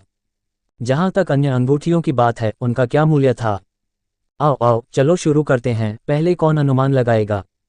आरव वास्तव में नहीं जानता था कि वे उसकी भंडारण अंगूठी के लिए आ रहे थे, लेकिन उसकी उंगली पर पहनी हुई अंगूठी में बहुत सारे आध्यात्मिक पत्थर और अमृत थे। वह इस समूह के लोगों से इसे ऐसे ही खोने का जोखिम नहीं उठा सकता था। इसलिए उसने एक और अंगूठी निकाली। यह अंगूठी जिसे उसकी बाहों से निकाला गया था, उसने लोकेश और अन्य लोगों को खेती करने के लिए आध्यात्मिक पत्थरों और गोलियों का एक ढेर अभी साफ कर दिया था, और वह खाली थी। अब अंदर एक बाल भी नहीं था। भाई आरव का विचार भी बहुत सरल था, अनुमान लगाओ। अगर तुम गलत अनुमान लगाते हो तो तुम मुझे मुआवजा देते हो। अगर तुम सही अनुमान लगाते हो तो ज़्यादा से ज़्यादा मैं तुम्हें हवा के ढेर से मुआवजा दूंगा। एक गारंटीकृत लाभ। ऐसा व्यवसाय तुम्हें और कहाँ मिल सकता है? संप्रदाय प्रमुख आरव। क्षु सिंह थोड़ा बदलावों के साथ तालमेल नहीं बिठा पा रहा था। आपने अपनी अंगूठी क्यों बदल दी? क्या इस द्वंद्व में इस बात की परवाह है कि मैं कौन सी अंगूठी उपयोग करता हूँ? भाई आरव की मासूम और साफ निगाहों का सामना करते हुए क्षु सिंह ने मुश्किल से निगल लिया और दांत पीसकर सिर हिलाया। नहीं, आप अपनी इच्छानुसार कर सकते हैं। वह केवल यह उम्मीद कर सकता था कि इस अंगूठी के अंदर भी 9वें स्तर का आध्यात्मिक तावीज होगा। कुछ विवरणों को पूरक करने के बाद यह अंगूठी अनुमान लगाने का खेल शुरू हुआ। ज्येष्ठ भाई ज़ेंग, मैं अनुमान लगाता हूं कि आपकी अंगूठी के अंदर 4थे स्तर का तलवार के आकार का आध्यात्मिक हथियार है, क्या ये सही है? जिस ज्येष्ठ भाई ज़ेंग का अनुमान लगाया जा रहा था, वह जोर से हंसा। तुमने वास्तव में इसका अनुमान लगा लिया, ये तुम्हारा है। अपनी अंगूठी के एक झटके के साथ उसने खुशी खुशी उस शिष्य को 4थे स्तर की आध्यात्मिक तलवार से मुआवजा दिया जिसने अभी अभी सही अनुमान लगाया था। वैसे भी ये सब अभिनय है। इसके अलावा 4थे स्तर का आध्यात्मिक हथियार उनके लिए बिल्कुल भी कुछ नहीं है। उसके बाद उसने अगले व्यक्ति का अनुमान लगाया। कनिष्ठ बहन सोंग, मैं अनुमान लगाता हूं कि आपकी अंगूठी में 5वें ग्रेड का जल प्रकार का आध्यात्मिक तावीज है, क्या ये सही है? कनिष्ठ बहन सोंग ने अपना मुंह ढक लिया और मुस्कुराई। ज्येष्ठ भाई ज़ेंग ने गलत अनुमान लगाया, मेरी अंगूठी में यह नहीं है। बोलने के बाद उसने अपनी आध्यात्मिक शक्ति को सक्रिय किया और अंगूठी को पीठासीन मध्यस्थ क्षु सिंह को सौंप दिया, ताकि वह अंगूठी की जांच कर सके और पुष्टि कर सके कि अंदर वास्तव में 5वें ग्रेड का जल प्रकार का आध्यात्मिक तावीज नहीं था। आरव ने ध्यान दिया कि अंगूठी पास करते समय हर कोई गुप्त रूप से उसकी ओर देख रहा था। इसका क्या मतलब है? क्या वे यह मेरे देखने के लिए कर रहे हैं? क्या वे चिंतित हैं कि मैं निरीक्षण में सहयोग नहीं करूंगा? क्या वे मुझे नीचा देख रहे हैं? कनिष्ठ बहन सोंग की अंगूठी में वास्तव में 5वें ग्रेड का जल प्रकार का आध्यात्मिक तावीज नहीं है। कनिष्ठ भाई ज़ेंग, तुम फिर से हार गए। हाँ, लगता है मेरी किस्मत वास्तव में खराब है। वह ज्येष्ठ भाई ज़ेंग आज़ादी से मुस्कुराया, अपनी अंगूठी झटका और कनिष्ठ बहन सोंग को मुआवजा देने के लिए 5वें ग्रेड का आध्यात्मिक तावीज निकाला। इसके बाद दाहिनी ओर अगले व्यक्ति का अनुमान लगाने की बारी कनिष्ठ बहन सोंग की थी। इस तरह खेल दौर दर दौर चलता रहा। चूंकि यह आरव को धोखा देने के लिए एक सामूहिक कार्य था, इसलिए उन्होंने बहुत छोटा दांव लगाया। 4थे या 5वें ग्रेड की गोलियां या 4थे या 5वें स्तर के आध्यात्मिक हथियार। माहौल आरामदायक और सुखद था। परमचंद्र संप्रदाय में इन चीज़ों को खजाना माना जाता है। दंडपाणी परिवार में उन्हें भी आंख खोलने वाला माना जाता है, लेकिन अष्टमेघ महल में वे वास्तव में कुछ भी नहीं हैं। हर कोई गुप्त रूप से आरव की अभिव्यक्ति और प्रतिक्रिया का अवलोकन कर रहा था। जिस चीज़ के बारे में वे सबसे ज़्यादा चिंतित थे वह ये थी कि वह बीच में ही छोड़ देगा। हालांकि थोड़ी देर अवलोकन करने के बाद उन्होंने पाया कि यह बच्चा बहुत दिलचस्पी ले रहा था और ऐसा लग रहा था कि वह जल्द ही अपनी बारी का इंतजार कर रहा था। हर कोई अपने दिल में गुप्त रूप से हंसे बिना नहीं रह सका। वह पहले ही फंस चुका था और उसे पता भी नहीं था। जल्द ही भाई आरव के बाईं ओर लिएहों की अनुमान लगाने की बारी आई। उसे आरव के सामने व्यवस्थित करना भी शुरू से ही पूर्व निर्धारित था। लोगों के इस समूह के बीच क्षुशिंग के अलावा ली येहोंग की खेती सबसे अधिक थी, इसलिए महत्वपूर्ण कार्य स्वाभाविक रूप से महत्वपूर्ण व्यक्ति को सौंपा गया था। उसने भौहें चढ़ाई, मेज पर अंगूठी को घूरने का नाटक किया। सभी अंगूठियों पर प्रतिबंध हैं, जब तक कि तुम उन्हें आध्यात्मिक शक्ति से नहीं छूते तुम बाहर से कुछ भी नहीं देख सकते। एक पल के लिए वह वास्तव में नहीं जानती थी कि क्या अनुमान लगाना है। मूल योजना के अनुसार उसे सीधे 9वें स्तर के आध्यात्मिक तावीज़ या आध्यात्मिक हथियार या कुछ और का अनुमान लगाना था। अगर आरव के पास वह होता तो उसे मुआवजा देना पड़ता। अगर उसके पास वह नहीं होता तो उसे निरीक्षण के लिए क्षुशिंग को सौंप दिया जाता और अंगूठी सीधे सफलतापूर्वक प्राप्त हो जाती। लेकिन अब जब उसने एक अंगूठी बदल दी थी तो योजना में एक बहुत बड़ा विचलन था। ली येहोंग थोड़ी अनिश्चित थी। विवेक के लिए क्या उसे तीसरे या चौथे स्तर के आध्यात्मिक हथियार का अनुमान लगाना चाहिए? भले ही वह हार जाती तो भी ये दर्द नहीं करता या खुजली नहीं करता। लेकिन उसका लालच अचानक पैदा हुआ। आरव की 9वें ग्रेड का आध्यात्मिक तावीज़ निकालने की उदारता के साथ भले ही उसने एक अंगूठी बदल दी हो तो भी अंदर 7वें स्तर का आध्यात्मिक हथियार होना चाहिए, है ना? कहा जाता है कि यह व्यक्ति एक तलवार का भी उपयोग करता है। मुझे संयोग से एक 7वें स्तर की आध्यात्मिक तलवार की कमी है, क्यों न इस अवसर का उपयोग उससे कुछ कमाने के लिए किया जाए। ये सोचते हुए उसने जुआ खेलने का फैसला किया। संप्रदाय प्रमुख आरव, मैं अनुमान लगाती हूँ कि आपकी अंगूठी के अंदर 7वें स्तर की आध्यात्मिक तलवार है, क्या ये सही है? उसकी आंखें चमकीली थीं, सीधे आरव की आंखों में घूर रही थीं, जैसे वह उसके दिल को देखना चाहती थी। हॉल में आरामदायक माहौल गायब हो गया और हर कोई अपनी सांस रोककर आरव के उत्तर प्रकट करने का इंतजार कर रहा था। तुमने गलत अनुमान लगाया क्या? मुझे विश्वास नहीं है, तुम मुझसे झूठ बोल रहे हो, है ना? ली येहोंग की आवाज़ तेज हो गई। आरव अवाक था। लड़की, तुम्हारा खाने का तरीका थोड़ा बदसूरत है। इसमें क्या अविश्वसनीय है? क्या कोई मध्यस्थ नहीं है? उसने लापरवाही से अंगूठी क्षुशिंग की ओर फेंक दी। उसने वास्तव में अंगूठी मुझे सौंप दी। इतना सीधा। इस समय तोंगमिंग हॉल के बगल में साइड हॉल में युवराज केशव, जो गुप्त रूप से अवलोकन कर रहा था, जोर से सांस लेने लगा। हालांकि उसने अंगूठी बदल दी, हो सकता है कि उसमें खजाने हों। क्षुशिंग थोड़ा अनिश्चित था। उसने अंगूठी उठाई और उसमें आध्यात्मिक शक्ति डाली और लगभग जोर से शाप दिया। लानत है, ये वास्तव में एक खाली अंगूठी है। यह अंगूठी अनुमान लगाने का खेल उन्होंने ही बनाया था और उन्होंने पहले ज्यादा विचार नहीं किया था। किसे पता था कि भाई आरव पहली बार में ही एक खेल की खामी ढूंढ लेगा जहां वह केवल जीत सकता था और हार नहीं सकता था। ली येहोंग की उत्सुक निगाहों का सामना करते हुए क्षुशिंग ने निराशा में सिर हिलाया। वास्तव में नहीं है कनिष्ठ बहन ली, तुम हार गईं। क्या? ली येहोंग अभी हार मानना नहीं चाहती थी और गुप्त रूप से क्षुशिंग को आवाज प्रसारित करके सवाल किया, क्या आप वाकई में सुनिश्चित हैं कि अंदर वास्तव में 7वें स्तर की आध्यात्मिक तलवार नहीं है? क्षुशिंग ने भी गुप्त रूप से अपनी आवाज प्रसारित की, वास्तव में नहीं है। निर्णायक का निचला रेखा प्रकट करना पहले से ही खेल की निष्पक्षता का पूर्ण विनाश है। लेकिन वे मूल रूप से एक खेल स्थापित करने के लिए मिलीभगत कर रहे थे और वे इतनी परवाह नहीं कर सकते थे। अंदर क्या है? अगर यह 9वें स्तर के आध्यात्मिक हथियारों और आध्यात्मिक तावीज़ों से भरा है तो हम अंगूठी जब्त कर सकते हैं और उसे सीधे नीचे ले जा सकते हैं। ली येहोंग आरव को 7वें स्तर की आध्यात्मिक तलवार से मुआवजा नहीं देना चाहती थी, वह केवल अब इस खेल को सीधे समाप्त करना चाहती थी। उसकी अंगूठी में कुछ भी नहीं है, सभी खजाने उसकी उंगली पर दूसरी अंगूठी में होने चाहिए। युवा मालिक ने भी आदेश दिया है, जब तक हमें असली खजाने की अंगूठी नहीं मिल जाती हम शत्रुतापूर्ण नहीं हो सकते। कुछ भी नहीं है। ली येहोंग निराश होकर वापस बैठ गई। वह वास्तव में आरव का कॉलर पकड़ना और जोर से शाप देना चाहती थी, तुम इतने नीच और बेशर्म कैसे हो सकते हो? एक खाली अंगूठी का उपयोग करके खेल में भाग ले रहे हो, क्या तुम संप्रदाय प्रमुख होने के लायक भी हो? हालांकि वह जोर से नहीं कह सकती थी। इसे कहने का मतलब होगा कि वह जानती थी कि अंगूठी के अंदर क्या था, जो पुष्टि करेगा कि उसने धोखा देने के लिए निर्णायक के साथ मिलीभगत की थी। कुमारी ली, समझौते के अनुसार क्या आपको मुझे 7वें स्तर की आध्यात्मिक तलवार से मुआवजा नहीं देना चाहिए क्योंकि आपने गलत अनुमान लगाया था? आरव खुश था, उसने मुफ्त में 7वें स्तर की आध्यात्मिक तलवार कमा ली। वर्तमान में उड़ान गरुड़ संप्रदाय में केवल निया शर्मा के पास 9वें स्तर का आध्यात्मिक कवच है। इसके अलावा दनपानी परिवार से जब्त की गई 7वें स्तर की रक्त परिवर्तन ब्लेड भी है। शेष आध्यात्मिक हथियार अभी तक 7वें स्तर तक नहीं पहुंचे हैं। यह अभी भी उसके लिए बहुत आकर्षक है। उसकी उंगलियां रगड़ते और मुस्कुराते हुए देखकर हर कोई उदास था। इसे चिकन चुराने की कोशिश करना लेकिन चावल खोना कहा जाता है। मेरे पास वह नहीं है।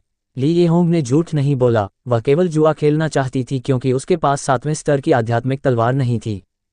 क्या तुम्हारा मतलब है कि तुम मुआवजा नहीं देना चाहती? आरव ने अपनी मुस्कान दूर कर दी। इस सीधे सवाल को सुनकर लिएहोंग का चेहरा गुस्से से सफ़ेद हो गया और उसने इस व्यक्ति से दिल से नफरत की। उसमें बिल्कुल भी शालीनता नहीं थी और वास्तव में इतने सारे लोगों के सामने कर्ज वसूलने के लिए मजबूर किया, जिससे उसका मान सम्मान खो गया। हालांकि वह युवराज केशव के गुट से संबंधित थी, वह भी एक सच्ची शिष्या थी और उसे नौकर नहीं माना जा सकता था। वह इस योजना में सहयोग करने को तैयार थी, लेकिन वह एक बड़ा नुकसान स्वीकार नहीं कर सकती थी। उसने अपना मन बना लिया और अंत तक कर्ज पर चूक करने का फैसला किया। मेरे पास वास्तव में वह नहीं है, विश्वास करो या न करो। ये देखकर कि स्थिति नियंत्रण से बाहर होने वाली थी, उसके कनिष्ठ भाई और बहनें भी मदद के लिए बाहर आए। क्या संप्रदाय प्रमुख आरव इतने हिसाब किताब वाले हैं? ये सिर्फ एक खेल है, इतना गंभीर होने की जरूरत नहीं है ना? संप्रदाय प्रमुख आरव की संपत्ति के साथ एकमात्र 7वें स्तर का आध्यात्मिक हथियार कुछ भी नहीं होना चाहिए, क्यों परेशान होना? क्या इन दिनों भी लोग चीजों के लिए महिलाओं का पीछा कर रहे हैं? नहीं नहीं, और वह एक गरिमापूर्ण संप्रदाय प्रमुख है। आरव हंसा। लोगों के इस समूह ने एक सच्चे रंग के प्रदर्शन की ओर विकसित होना शुरू कर दिया। प्रगति है। चूंकि तुम सोचते हो कि 7वें स्तर का आध्यात्मिक हथियार कुछ भी नहीं है, तो तुम उसे मुआवजा क्यों नहीं देते? पूरी जगह अचानक शांत हो गई। नहीं नहीं, क्या तुम 7वें स्तर का आध्यात्मिक हथियार भी नहीं निकाल सकते? अष्टमेघ महल वास्तव में हार बर्दाश्त न कर सकने वाले हारे हुए लोगों के समूह को पालता है। नहीं नहीं। भाई आरव भी एक पुराना यिन यांग व्यक्ति था। वातावरण क्षण भर के लिए असहज हो गया था और सभी के चेहरे पर नाराजगी थी। ये सभी देवपुत्रों की तरह थे, जिन्हें दूसरों का उपहास करने की आदत थी, लेकिन उनका उपहास होना उनके लिए पहला अनुभव था। और ठीक इसीलिए वे पलटकर जवाब नहीं दे पाए, जब तक कि वे 7वीं श्रेणी का कोई आध्यात्मिक अस्त्र न निकालें और उसे खुशी खुशी आरव को भेंट न कर दें। मैं उसकी भरपाई करूंगा। बगल के हॉल से एक आकृति तेजी से बाहर निकली। वह युवराज केशव थे। बिना लालच दिए भेड़ियों को नहीं पकड़ा जा सकता। चूंकि उन्हें अभी तक आरव की खजाने की अंगूठी नहीं मिली थी, वे उससे दुश्मनी मोल नहीं ले सकते थे। नाटक तो जारी रखना ही था। युवराज, युवराज, क्यों? लिएहोंग अभी भी अनिच्छुक थी। उसे लगा कि वास्तव में देने की कोई आवश्यकता नहीं है। युवराज केशव ने मुस्कुराकर हाथ हिलाया। उनका मन कर रहा था कि वह उसका गला घोंट दें। लानत है, मैंने तुम्हें योजना में सहयोग करने को कहा था, न कि उसे बिगाड़ने के लिए। उन्होंने अंगूठी पर हाथ फेरा और एक नीली रोशनी की किरण निकली, जिससे हॉल की रोशनी झूल गई। एक 3 फुट की प्राचीन तलवार, जो सितारों की रोशनी से चमक रही थी, हवा में तैरने लगी। स्पष्ट रूप से यह एक असाधारण वस्तु थी। इस तलवार को ओस पवन कहते हैं। ये 7वीं श्रेणी की आध्यात्मिक तलवार है। क्या संप्रदाय प्रमुख आरव संतुष्ट हैं? जैसे ही उन्होंने ये कहा, उनका दिल खून के आंसू रो रहा था। ये तलवार उनका निजी अस्त्र था, जो उनके महल के स्वामी पिता ने उन्हें उपहार में दिया था। हालांकि वह बड़े काम करने वाले व्यक्ति थे, जिनकी सोच व्यापक थी। वे इस सिद्धांत को जानते थे कि अधिक पाने के लिए निवेश करना पड़ता है। आरव स्वाभाविक रूप से संकोच नहीं किया। उन्होंने बिना किसी हिचकिचाहट के 7वीं श्रेणी की आध्यात्मिक तलवार स्वीकार कर ली। उन्होंने आसपास की भीड़ की हत्यारी नजरों को पूरी तरह से नजरअंदाज कर दिया। जारी रखो, जारी रखो, अब मेरी बारी है अनुमान लगाने की, है ना? फायदा पाकर वह बहुत खुश थे। उन्होंने अपना सिर घुमाया और अपने दाहिनी ओर के शिष्य को घूरने लगे। शिखर वासु ने युवराज केशव को देखा और फिर सिर हिलाया। सही कहा, संप्रदाय प्रमुख आरव, कृपया। इस बार वे चिंतित नहीं थे, क्योंकि बिना किसी समझ या परिचय के दूसरे पक्ष की अंगूठी के अंदर की वस्तु का अनुमान लगाना बहुत मुश्किल होगा। अगर आरव बहुत ऊंचा अनुमान लगाते तो उन्हें इसके बदले में भरपाई करनी पड़ती। संप्रदाय प्रमुख आरव, मेरी अंगूठी में वास्तव में एक 7वीं श्रेणी की आध्यात्मिक तलवार है। मुझे बस डर है कि आप उसके गुण का अनुमान नहीं लगा पाएंगे। जोरदार प्रकाश। आरव के बाद अगले कुलीन आंतरिक शिष्य थे। वह आत्मसंतुष्ट थे, यहाँ तक कि थोड़ी सी उकसाहट भी थी। नियमों के अनुसार विशिष्ट वस्तु का अनुमान लगाने की आवश्यकता नहीं थी, लेकिन उसके गुण को बताना आवश्यक था। उन्हें इस बात की चिंता नहीं थी कि आरव सही अनुमान लगा लेंगे, क्योंकि उनके पास भी 7वीं श्रेणी की आध्यात्मिक तलवार नहीं थी। ये वाक्य उनकी सोच को गुमराह करने के लिए था। कोई भी व्यक्ति आध्यात्मिक शक्ति से स्पर्श किए बिना अपनी दिव्य इंद्रियों से सीधे अंगूठी के अंदर क्या है, यह नहीं देख सकता था। एक बार जब वह सच में 7वीं श्रेणी की आध्यात्मिक तलवार का अनुमान लगा लेते, तो वह निश्चित रूप से गलत होते और उन्हें एक तलवार की भरपाई करनी पड़ती। क्या ये लोग अभी भी उकसावे की चाल चल रहे हैं? क्या ये थके नहीं हैं?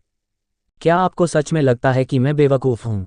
भाई आरव वास्तव में अपनी दिव्य इंद्रियों से सीधे अंगूठी के अंदर क्या है, यह नहीं देख सकते थे, इसलिए उन्होंने निर्णायक रूप से अंतर्दृष्टि कौशल को सक्रिय कर दिया। अंतर्दृष्टि में हर बार केवल 10 अंक खर्च होते थे। वह इसे बर्बाद करने का जोखिम उठा सकते थे। इस प्रकार जोरदार प्रकाश की अंगूठी उनकी आंखों में नग्न होने जैसी थी। 5वीं श्रेणी की संग्रह अंगूठी 100 अंक। उच्च श्रेणी के आध्यात्मिक पत्थर 10,357 टुकड़े 10,357 अंक। छठी श्रेणी की शून्य आत्मा गोलियां 8 बोतलें 800 अंक। छठी श्रेणी की अग्नि गुण वाली आध्यात्मिक तलवारें 2000 अंक। छठी श्रेणी का स्वर्ण चट्टान भारी कवच 1000 अंक। 7वीं श्रेणी का नीला क्रिस्टल रेशमी कवच 10,000 अंक। जहां तक अन्य विविध चीजों का सवाल है, प्रणाली उन्हें अंक देने में बहुत आलसी थी। प्रत्येक वस्तु के नीचे एक विस्तृत विवरण था, गुण का तो कहना ही क्या, यहां तक कि उसके कार्य और विशेषताओं को भी स्पष्ट रूप से बताया गया था। संप्रदाय प्रमुख आरव, आप किस गुण की 7वीं श्रेणी की आध्यात्मिक तलवार का अनुमान लगाने की योजना बना रहे हैं? अगर आपको हारने का डर है तो आप निम्न श्रेणी के आध्यात्मिक पत्थरों का अनुमान लगा सकते हैं, इस तरह आपको ज्यादा नुकसान नहीं होगा। जोरदार प्रकाश अभी भी लगन से दबाव डाल रहे थे और उपहास कर रहे थे। आपके पास 7वीं श्रेणी की आध्यात्मिक तलवार नहीं है, दिखावा करना थकाऊ नहीं है क्या? हालांकि इस आदमी की अंगूठी में 7वीं श्रेणी का आध्यात्मिक कवच था, जिसे एक लाभ माना जा सकता था। इसके लिए भाई आरव ने एक अच्छा इंसान बनने और इसे उसके लिए सुरक्षित रखने का फैसला किया। तुम्हारी अंगूठी के अंदर एक हरे रंग का 7वीं श्रेणी का नीला क्रिस्टल रेशमी कवच है। उनके दिल में काफी अफसोस था, लेकिन दुर्भाग्य से वह एक बार में केवल एक ही वस्तु का अनुमान लगा सकते थे, अन्यथा वह इस अंगूठी को सीधे खाली कर देते। तुमने क्या कहा? जोरदार प्रकाश अचानक खड़े हो गए, जैसे उनके चेहरे पर मुक्का मारा गया हो। उन्हें कैसे पता चला कि उनके पास यह आध्यात्मिक कवच है? ये 7वीं श्रेणी का आध्यात्मिक कवच उनका जीवन रक्षक था और इस साल शीर्ष 30 आंतरिक शिष्यों में प्रवेश करने के लिए उनका तुरुप का पत्ता भी। इस आध्यात्मिक कवच को पाने के लिए उन्होंने दशकों तक कड़ी मेहनत की थी, पर्दे के पीछे अज्ञात प्रयास किए थे।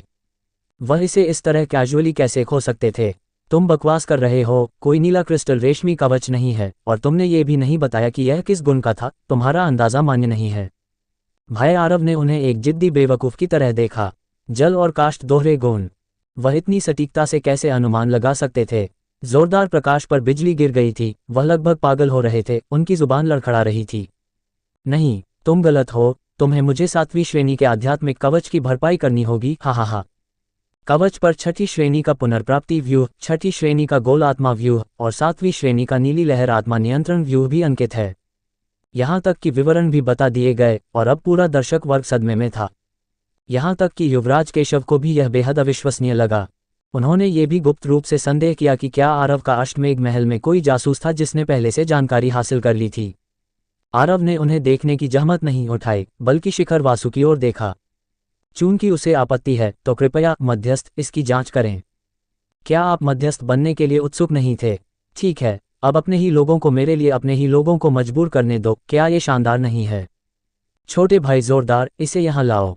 शिखर वासु ने एक कड़वे चेहरे के साथ आह भरी। वह भी नहीं चाहते थे कि उनके अपने लोगों का भारी रक्तस्राव हो, लेकिन समस्या ये थी कि जब तक वे तुरंत आरव के साथ दुश्मनी मोल नहीं लेना चाहते थे, वे केवल जारी रख सकते थे। उन्होंने उस 7वीं श्रेणी के आध्यात्मिक कवच को संप्रदाय प्रतियोगिता के दौरान देखा था और आरव का वर्णन एकदम सही था, स्पष्ट रूप से तैयार था। जोरदार प्रकाश अपनी जीवन रक्षक वस्तु को इस तरह सौंपने को तैयार नहीं थे। उन्होंने संग्रह अंगूठी पकड़ी, अपनी सीट से उड़ गए और सीधे हॉल से बाहर निकल गए। मैं नहीं दूंगा, तुम सब मुझे धोखा देने के लिए साजिश कर रहे हो। यह तय हुआ था कि यह सिर्फ एक खेल है। फ्लैश, एक रेशम के बोल्ट जैसी तलवार की रोशनी हॉल में फट गई। अगले ही पल एक आकृति गिर गई और कोई आवाज नहीं आई। युवराज केशव ने भावहीन होकर अपनी तलवार म्यान में डाल ली। उनकी उदास नजरें मौजूद सभी लोगों पर घूम गईं। जो कोई भी इसके जैसा व्यवहार करेगा उसे बिना किसी अपवाद के मार दिया जाएगा। अगर जोरदार प्रकाश केवल भाग गए होते तो ठीक होता, लेकिन भागते समय वह बहुत बातूनी हो गए थे, लगभग योजना का पर्दाफाश कर रहे थे। युवराज केशव के लिए ये धोखा था। बेशक वह किसी ऐसे व्यक्ति को नहीं रखेंगे जिसने उन्हें धोखा दिया हो। हॉल में मौजूद सभी लोग चुप हो गए, एक शब्द भी कहने की हिम्मत नहीं हुई। एक कुलीन आंतरिक शिष्य का मारा जाना एक बड़ी बात थी। युवराज केशव आखिरकार महल के स्वामी के बेटे थे। भले ही वास्तव में जांच की जाती तो अंत में ये केवल एक मामूली सजा ही होती, लेकिन अगर वे मारे जाते तो वे सचमुच मारे जाते। अपने हाथ के एक झटके से जोरदार प्रकाश की अंगूठी युवराज केशव की हथेली में उड़ गई। एक उज्ज्वल प्रकाश चमका और एक क्रिस्टल स्पष्ट आध्यात्मिक कवच जिसमें हरे रंग की टिमटिमाती रोशनी थी दिखाई दिया। संप्रदाय प्रमुख आरव, हमारा अष्टमेघ महल हार का सामना कर सकता है। उत्तम, युवराज केशव उदार हैं। भाई आरव ने अंगूठा उठाया, मैन्युअल रूप से उन्हें अंगूठा दिखाया और फिर मुस्कुराते हुए आध्यात्मिक कवच ले लिया। उन्होंने एक और लाभ कमाया था, ये यात्रा वास्तव में सार्थक थी। जारी रखो, जल्दी करो और अगला दौर शुरू करो। वह उत्साहित थे, उन्होंने अपना तांडव जारी रखने की योजना बनाई। वह शिष्य, जो जोरदार प्रकाश के मारे जाने के बाद अब उनके पीछे था, डर से कांप रहा था। जहां तक येहोंग का सवाल है, वह अभी भी उदास थी। युवराज केशव ने भीड़ के प्रतिरोधी भावों से जान लिया कि अगर यह खेल जारी रहा तो कोई व्यक्ति उनके प्रति निष्ठाहीन हो सकता है। आरव की अंगूठी खाली थी, इसलिए वे चाहे कैसे भी खेलते, उनका जीतना तय था और इसका कोई मतलब नहीं था। संप्रदाय प्रमुख आरव, अब मुख्य हॉल में समारोह में भाग लेने का समय हो गया है, क्यों न अंगूठी अनुमान लगाने के खेल को यहीं समाप्त कर दिया जाए। ओह ठीक है। भाई आरव ने दूसरों की अंगूठियों पर एक नज़र डाली, वह वास्तव में अभी भी संतुष्ट नहीं थे। धड़ाम, कमरे में एक व्यक्ति धीरे से गिर पड़ा, उसकी आंखें खाली थीं और मरने से पहले चेहरा खून रहित था। प्रथम राजकुमार के अधीन एक नियति लोक के दरबारी रक्षक ने अपना दाहिना हाथ वापस खींचा, उसकी नज़रें हॉल की परतों को भेदती हुई सीधे तोंगमिंग हॉल तक पहुंचती हुई लग रही थीं। पहाड़ के द्वार में प्रवेश करने के बाद प्रथम राजकुमार का मुख्य हॉल में भव्य स्वागत किया गया। वह एक सच्चे प्रतिष्ठित अतिथि थे, जो इस समय संप्रदाय प्रमुख गौरव और अन्य ज्येष्ठ रामेश्वर के साथ सितारों से भरे अंदाज में बातचीत कर रहे थे। इन दो गार्डों, दोनों नियति लोक के 8वें स्तर पर थे, उन्हें उन्हीं ने भेजा था। उद्देश्य सरल था, ये पता लगाना कि आरव के पास क्या रहस्य हैं। उनके कार्य बहुत सुचारू थे और उन्होंने जल्दी ही 2 सच्चे शिष्यों का अपहरण कर लिया। उनमें से एक युवराज केशव का विश्वासपात्र था। आत्मा की खोज के बाद आरव के रहस्य सामने आ गए। 9वीं श्रेणी का आध्यात्मिक तावीज़, कम से कम 9वीं श्रेणी के नियति लोक का बाघ राक्षस, एक महान अवसर। जल्दी से महामहिम को रिपोर्ट करो। दोनों ने जल्दी से लाश को ठिकाने लगाया और मुख्य हॉल की ओर भागे। जल्द ही प्रथम राजकुमार को भी उनकी आवाज़ के प्रसारण के माध्यम से यह खबर मिली। इस समय आरव व्यक्तिगत रूप से युवराज केशव के साथ हॉल के सामने चौक पर पहुंचे। हालांकि अंदर और बाहर का हॉल पहले से ही लोगों से खचाखच भरा हुआ था। इस क्षण बहुत से लोगों ने अपना ध्यान उन पर केंद्रित किया। जो अनजान थे, वे अभी भी पहाड़ के द्वार में प्रवेश करते समय प्रथम राजकुमार को रास्ता देने के उनके वीरतापूर्ण कार्य के बारे में गर्मागर्म चर्चा कर रहे थे। जो लोग सच्चाई जानते थे, वे उन्हें पहले ही चलते फिरते खजाने के रूप में मान चुके थे। वह यहाँ है। क्या वह आरव है? मुझे ये स्वीकार करना होगा कि वह अत्यधिक हैंडसम है। अध्यात्म जगत में ताकत मायने रखती है। क्या आपको लगता है कि कोई व्यक्ति जिसे युवराज केशव व्यक्तिगत रूप से अकम्पनी कर रहे हो, वह कमज़ोर हो सकता है? इन नज़रों को महसूस करते हुए भाई आरव ने सभी का अभिवादन करने के लिए मुस्कुराते हुए सिर हिलाया। उनकी मुद्रा ऐसी थी जैसे वह अष्टमेघ महल के स्वामी हों। उनके बगल में खड़े युवराज केशव ने चुपचाप निंदा की, ये लड़का कितना दिखावटी है, इस हॉल को डेब्यू शो मान रहा है। थोड़ी देर बाद समय आ गया और भव्य समारोह आधिकारिक तौर पर शुरू हो गया। सौभाग्य से चौक काफी बड़ा था कि अष्टमेघ महल के हजारों शिष्य एक साथ इकट्ठा होने पर भीड़भाड़ वाले नहीं लग रहे थे। अष्टमेघ महल ज्येष्ठ रामेश्वर से लेकर परिषद ज्येष्ठ रामेश्वर, आंतरिक ज्येष्ठ रामेश्वर और बाहरी ज्येष्ठ रामेश्वर दोनों ओर कतार में खड़े थे। सच्चे शिष्य सबसे आगे थे। आंतरिक शिष्यों ने चौक का केंद्र घेर रखा था और बाहरी शिष्य परिधि के चारों ओर फैले हुए थे। यह एक विशाल और शानदार दृश्य था। अन्य मेहमान देखने वाले क्षेत्र में बैठे थे, जिसमें प्रथम राजकुमार सबसे आगे थे। भाई आरव इस समय मुसीबत खड़ी करने की जहमत नहीं उठा रहे थे, वह हिसाब लगा रहे थे कि बाद में कैसे मरना है। अब जब अष्टमेघ महल के सभी लोग एक साथ इकट्ठा हो गए थे, जैसे ही उन्हें एक बार मार दिया जाएगा, प्रणाली द्वारा दी गई पुनरुत्थान की योजना पूरे दर्शकों को मिटा देगी। यह एक बार में ही सब कुछ कर सकता था। इस समय हॉलमास्टर संप्रदाय प्रमुख गौरव भी सभी की नज़रों में ऊंचे मंच पर चढ़ गए। 43,500 साल पहले हमारे पूर्वज पूजनीय बाजी ने यहाँ इस नींव की स्थापना की। स्वर्ग से प्राप्त करना, पृथ्वी तक पहुँचना। लंबे भाषण ने भाई आरव को सुस्त बना दिया, इसलिए वह सोचने के लिए कुछ गहरे सवाल ही ढूंढ सकते थे। उदाहरण के लिए, अंत में उन्हें कौन मारेगा? युवराज केशव की ओर देखते हुए, जो सच्चे शिष्यों के बीच तीसरे स्थान पर खड़े थे, उन्होंने चुपके से सिर हिलाया। ये लड़का उनकी तीसरी मुलाकात के बाद भी आध्यात्मिक मंच लोक के 8वें स्तर पर था। शक्ति का ये स्तर शायद उन्हें नहीं मार सकता था। वह वास्तव में बहुत निराशाजनक थे। लक्ष्मण उन्हीं के स्तर पर थे, लेकिन उनका दिव्य धाम निश्चित रूप से उनके तेजस्वी दिव्य धाम जितना अच्छा नहीं था और वह पर्याप्त टिकाऊ नहीं थे। ऐसा लग रहा था कि वह केवल दूसरों पर ही भरोसा कर सकते थे।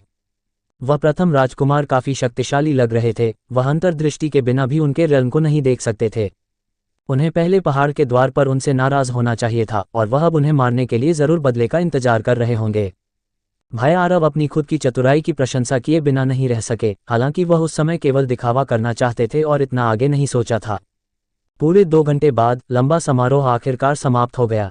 अंतिम चरण मेहमानों को दावत देना था। चौक की हजारों सीटें आध्यात्मिक फलों, आध्यात्मिक जानवरों, व्यंजनों और फाइन वाइन से भरी थीं जो कल्टीवेशन को बेहतर बना सकती थीं। हालांकि सुधार सीमित था, यह उनके धन को साबित करने के लिए पर्याप्त था। अगर एक काया शुद्धिकरण लोक का कृषक आता तो वह एक भोजन के बाद सीधे शिरा संघनन आध्यात्मिक शिरा लोक में असेंड कर जाता। संप्रदाय प्रमुख गौरव ने व्यक्तिगत रूप से हॉल में दावत के लिए प्रथम राजकुमार को आमंत्रित करने के लिए उड़ान भरी। हॉल में अभी भी 8 सीटें थीं, स्वाभाविक रूप से केवल उच्चतम स्थिति वाले ही प्रवेश करने के योग्य थे। जैसे ही प्रथम राजकुमार आसानी से सहमत हुए, युवराज केशव भी उड़कर आए और आरव की ओर हाथ बढ़ाया। संप्रदाय प्रमुख आरव, आप हमारे प्रतिष्ठित अतिथि हैं। आइए आइए, हम एक साथ हॉल में चलें। भाई आरव चेहरे के बारे में बहुत जिद करते थे, इसलिए स्वाभाविक रूप से उन्होंने मना नहीं किया। उन्हें बस लगा कि यह बूढ़ा भाई वास्तव में कड़ी मेहनत कर रहा था, वास्तव में उनका हाथ पकड़कर एक साथ अंदर जाना चाहता था। वह पुरुषों में इंटरेस्टेड नहीं थे। क्या ऐसा हो सकता है कि उन्हें डर था कि वह भाग जाएंगे? जिस क्षण युवराज केशव के दाहिने हाथ ने आरव के बाएं हाथ को छुआ, समय अचानक स्थिर हो गया। लक्ष्मण, जो यहाँ की हरकतों पर कड़ी नजर रख रहे थे, अचानक चमक उठे। यह उनकी योजना का तीसरा चरण था। स्नान और उपवास और अंगूठी परीक्षण विफल होने के बाद युवराज केशव व्यक्तिगत रूप से कार्रवाई करेंगे। अंगूठी पाने का सबसे आसान तरीका क्या था? सीधे दूसरे पक्ष के हाथ को छूना। अध्यात्म जगत के लोगों में हाथ मिलाने की आदत नहीं थी और अक्सर वे एक दूसरे से दूरी बनाए रखते थे, इसलिए पहले कोई मौका नहीं मिला। और अब समारोह के अंत का फायदा उठाते हुए, जिस क्षण माहौल सबसे जीवंत था, उन्हें सीट पर आमंत्रित करने के बहाने का उपयोग करके युवराज केशव ने स्वाभाविक रूप से आरव का हाथ पकड़ लिया। ज्यादा दूर नहीं, युवराज केशव, जो मुस्कुरा रहे थे और पड़ोसी संप्रदाय के एक रसायन शास्त्री मास्टर से बात कर रहे थे, उन्होंने भी चुपचाप अपना मुंह बंद कर लिया। उनकी आंखें दोनों के हाथों पर टिकी थीं। ज्येष्ठ रामेश्वर शुभकांत ने अपनी आध्यात्मिक शक्ति को सक्रिय कर दिया। उनका दिव्य धाम ट्रिगर होने के लिए तैयार था। आमंत्रित प्रथम राजकुमार भी इनएक्सप्लिकेबली रुक गए और वे सच्चे शिष्य सभी एक साथ उनकी ओर देखने लगे। आरव आखिरकार नियति लोक के पहले स्तर पर थे। वह इन अचानक नजरों और माहौल में बदलाव को कीनली महसूस कर सकते थे, लेकिन उन्होंने अंततः यह उम्मीद नहीं की कि दूसरे पक्ष का लक्ष्य अंगूठी थी। वह युवराज केशव की लंबी नियोजित साजिश से तुलना नहीं कर सकते थे। उनकी बाएं मिडिल फिंगर पर संग्रह अंगूठी अचानक फिसल गई और युवराज केशव की हथेली में प्रवेश कर गई। तुरंत बाद युवराज केशव ने जोर से धक्का दिया। इस बल का उपयोग करते हुए अत्यधिक गति से पीछे की ओर उड़े और आरव और उनके बीच की दूरी बढ़ा दी। भाई आरव हक्के बक्के रह गए। बूढ़े भाई, तुम क्या कर रहे हो? तुम मेरी संग्रह अंगूठी क्यों छीन रहे हो? हालांकि उस अंगूठी में 100,000 उच्च श्रेणी के आध्यात्मिक पत्थर और 5वीं श्रेणी की गोलियों की 50 बोतलें थीं। ओह, और कुछ साफ कपड़ों के सेट। भाई आरव एक उच्च जोखिम वाले उद्योग में लगे हुए थे। मौत आम बात थी, इसलिए कुछ और सेट कपड़े तैयार करना उचित था।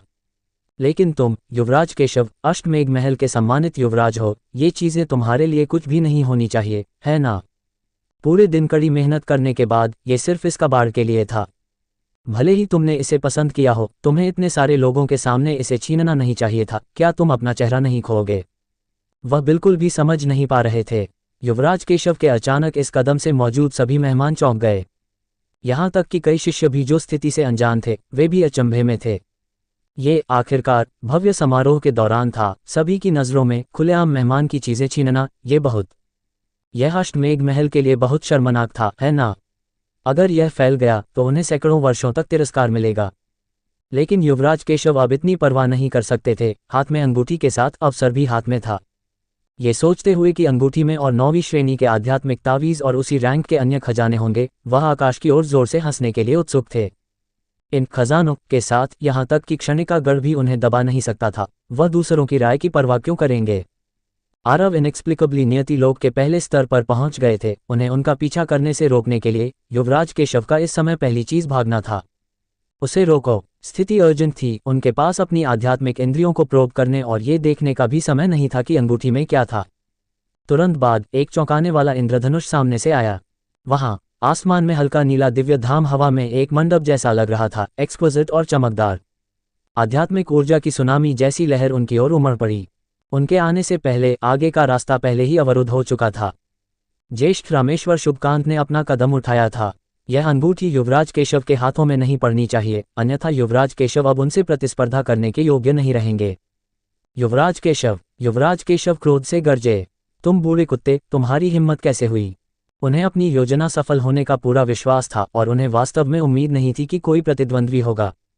शुभकांत नियति लोक के चौथे स्तर पर थे और वह उन्हें आसानी से हरा नहीं सकते थे। वह केवल जल्दबाजी में पीछे हट सकते थे, लेकिन इस क्षण युवराज केशव के गुट के कई नियति लोग ज्येष्ठ रामेश्वर ने बगल और पीछे से हमला किया। हताशा में युवराज केशव ने अपनी पूरी ताकत लगा दी। तुम लोगों ने मुझे ऐसा करने के लिए मजबूर किया। उन्होंने एक निर्णायक फैसला लिया और इस बात की परवाह किए बिना कि अंगूठी के अंदर क्या था, उन्होंने जबरदस्ती निशान मिटा दिया और एक वस्तु बाहर फेंक दी। भाड़ में जाओ। हा हा हा हा। एक अंडे के आकार के खजाने को हरी रोशनी फेंकते हुए बाहर फेंका जा रहा था। शुभकांत और अन्य ज्येष्ठ रामेश्वर डर के मारे अपनी बुद्धि खो बैठे थे। वे सभी जानते थे कि आरव की अंगूठी में एक 9वीं श्रेणी का आध्यात्मिक तावीज था। इस चीज को बाहर फेंकना एक पत महल लोक विशेषज्ञ के पूरी ताकत से हमला करने के बराबर था। भले ही वे नियति लोक में थे, वे इसका सामना नहीं कर सकते थे। भले ही वे भाग्य से बच जाते, वे निश्चित रूप से गंभीर रूप से घायल हो जाते। युवराज केशव, तुम इतने रूथलेस हो। शुभकांत ने अब और घेराबंदी करने की हिम्मत नहीं की और केवल बाहर की ओर फ्रैंटिकली भाग सकते थे। उन्होंने हताशा में अपने दिव्य धाम और आध्यात्मिक कवच को सक्रिय कर दिया, एक शक्तिशाली रक्षा का गठन किया। उन्हें उम्मीद नहीं थी कि युवराज केशव इतने निर्णायक होंगे। वास्तव में अष्टमेघ महल के सबसे मुख्य क्षेत्र में ऐसे अनकंट्रोलेबल सामूहिक विनाश के हथियार का उपयोग करेंगे। ये कल्पना की जा सकती थी कि इस हमले में कम से कम हजारों लोग उनके साथ मारे जाएंगे। इस क्षण चौक की सभी सीटें पलट गईं और फल और सब्जियां पूरे आसमान में बिखर गईं। चीखें गूंज उठीं और सीन पूरी तरह से अराजक था। लुढ़कना। अंडे के आकार का खजाना आखिरकार जमीन पर गिर गया। जमीन पर कई बार लुढ़का, 2 बार उछला और रुक गया। सभी टेरिफाइड थे, लेकिन उन्होंने उस महान विस्फोट को नहीं देखा जिसकी उन्होंने कल्पना की थी। करीब से देखने पर यह सिर्फ एक उच्च श्रेणी का आध्यात्मिक पत्थर निकला। यह शुभकांत और अन्य लोग पहले ही दर्जनों मील दूर ऊंचे आसमान में भाग चुके थे। पीछे मुड़कर देखा तो वे हक्के बक्के रह गए।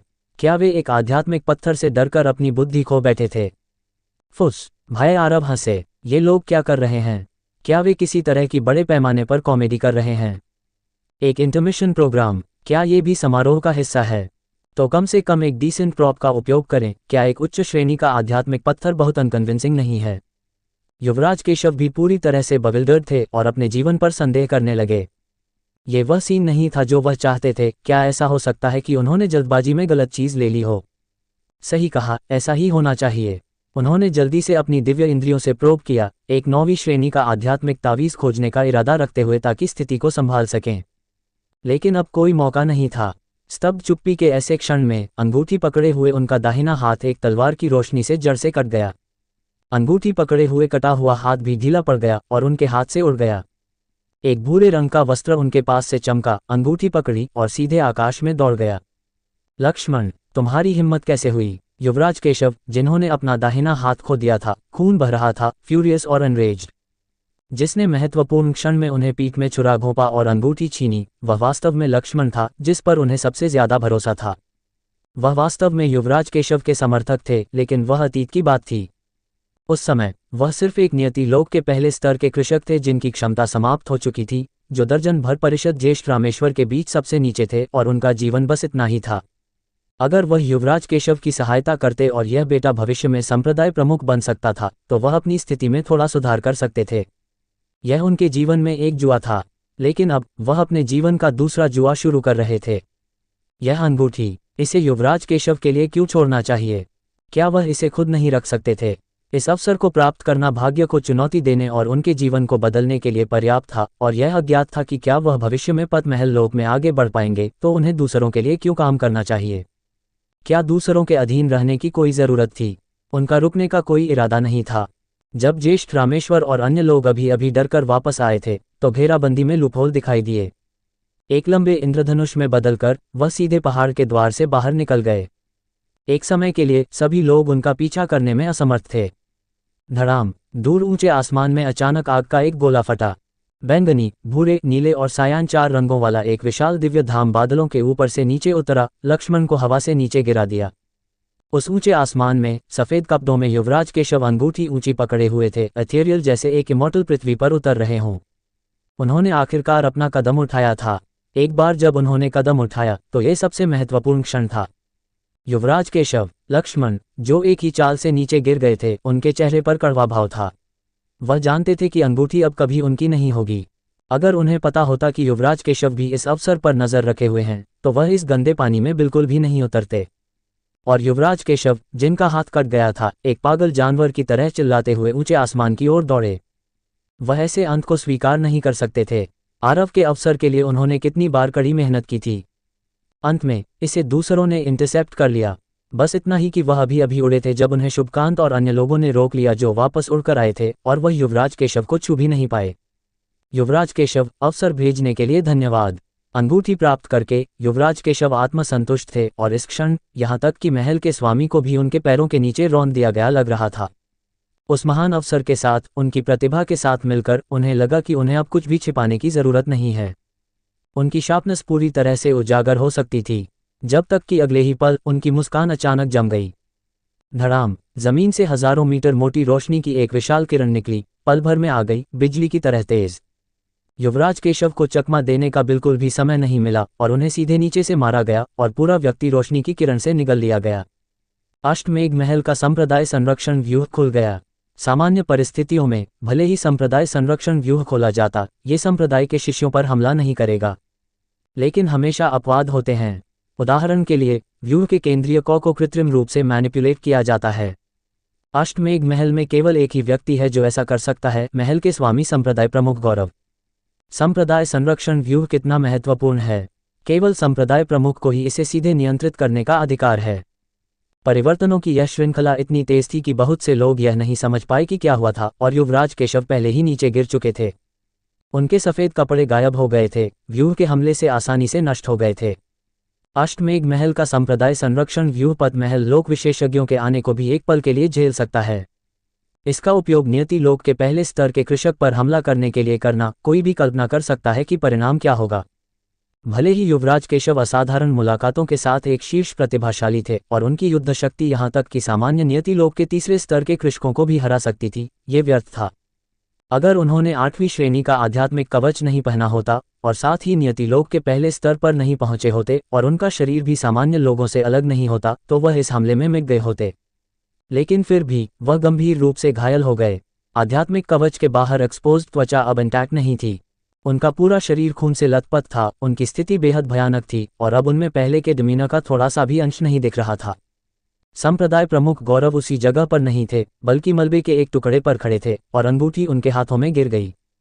उनके पैरों पर मरणासन युवराज केशव ने अपने शरीर को रेंगते हुए, कांपते हुए मुट्ठी भर गोलियां निकाली और उन्हें बेतरतीब ढंग से अपने मुंह में भर लिया, लेकिन अपने गले से लगातार बहते खून को नहीं रोक सके। वह अपने जीवन में कभी इतने मिजरेबल और एम्बैरेस्ड नहीं हुए थे। अभी अभी लक्ष्मण को नीचे गिराना उनके जीवन का सबसे पीक और ग्लोरियस क्षण था। किसे पता था कि जीवन के उतार चढ़ाव इतनी अचानक आ जाएंगे। जिस क्षण वह सबसे ऊंचा उड़े, उस बदलाव ने उन्हें शाश्वत डूब में डुबो दिया। संप्रदाय प्रमुख गौरव अंगूठी पकड़े हुए उन्हें देखा भी नहीं, जैसे यह व्यक्ति उनका शिष्य नहीं था। क्या तुम भूल गए कि अष्टमेघ महल का अभी भी एक महल का स्वामी है? आरव का हर पुनर्जीवन एक नई शक्ति, और हर शक्ति उसे बना रही है दिव्य लोक का सबसे खतरनाक अस्तित्व। जितनी बार वो मरता है, उतना ही अजेय बनकर लौटता है। यही है अल्ट्रा रैंक सॉवरन सिस्टम की असली ताकत। फायर। और दोस्तों, आगे की कहानी में आरव जिन शक्तियों को हासिल करने वाला है, वे पूरे दिव्य लोक का संतुलन हिला देंगी। तो तैयार रहिए, असली खेल अभी शुरू हुआ है। High voltage. अगर आपको यह एपिसोड पसंद आया हो तो थम्स अप का चिन्ह लाइक करें, शेयर करें, बेल और सब्सक्राइब करें एसी नॉवल वर्ल्ड को। क्लैप अबॉर्ड। मिलते हैं अगले एपिसोड में, जहां आरव की नई मौत एक नई दास्तान लेकर आएगी।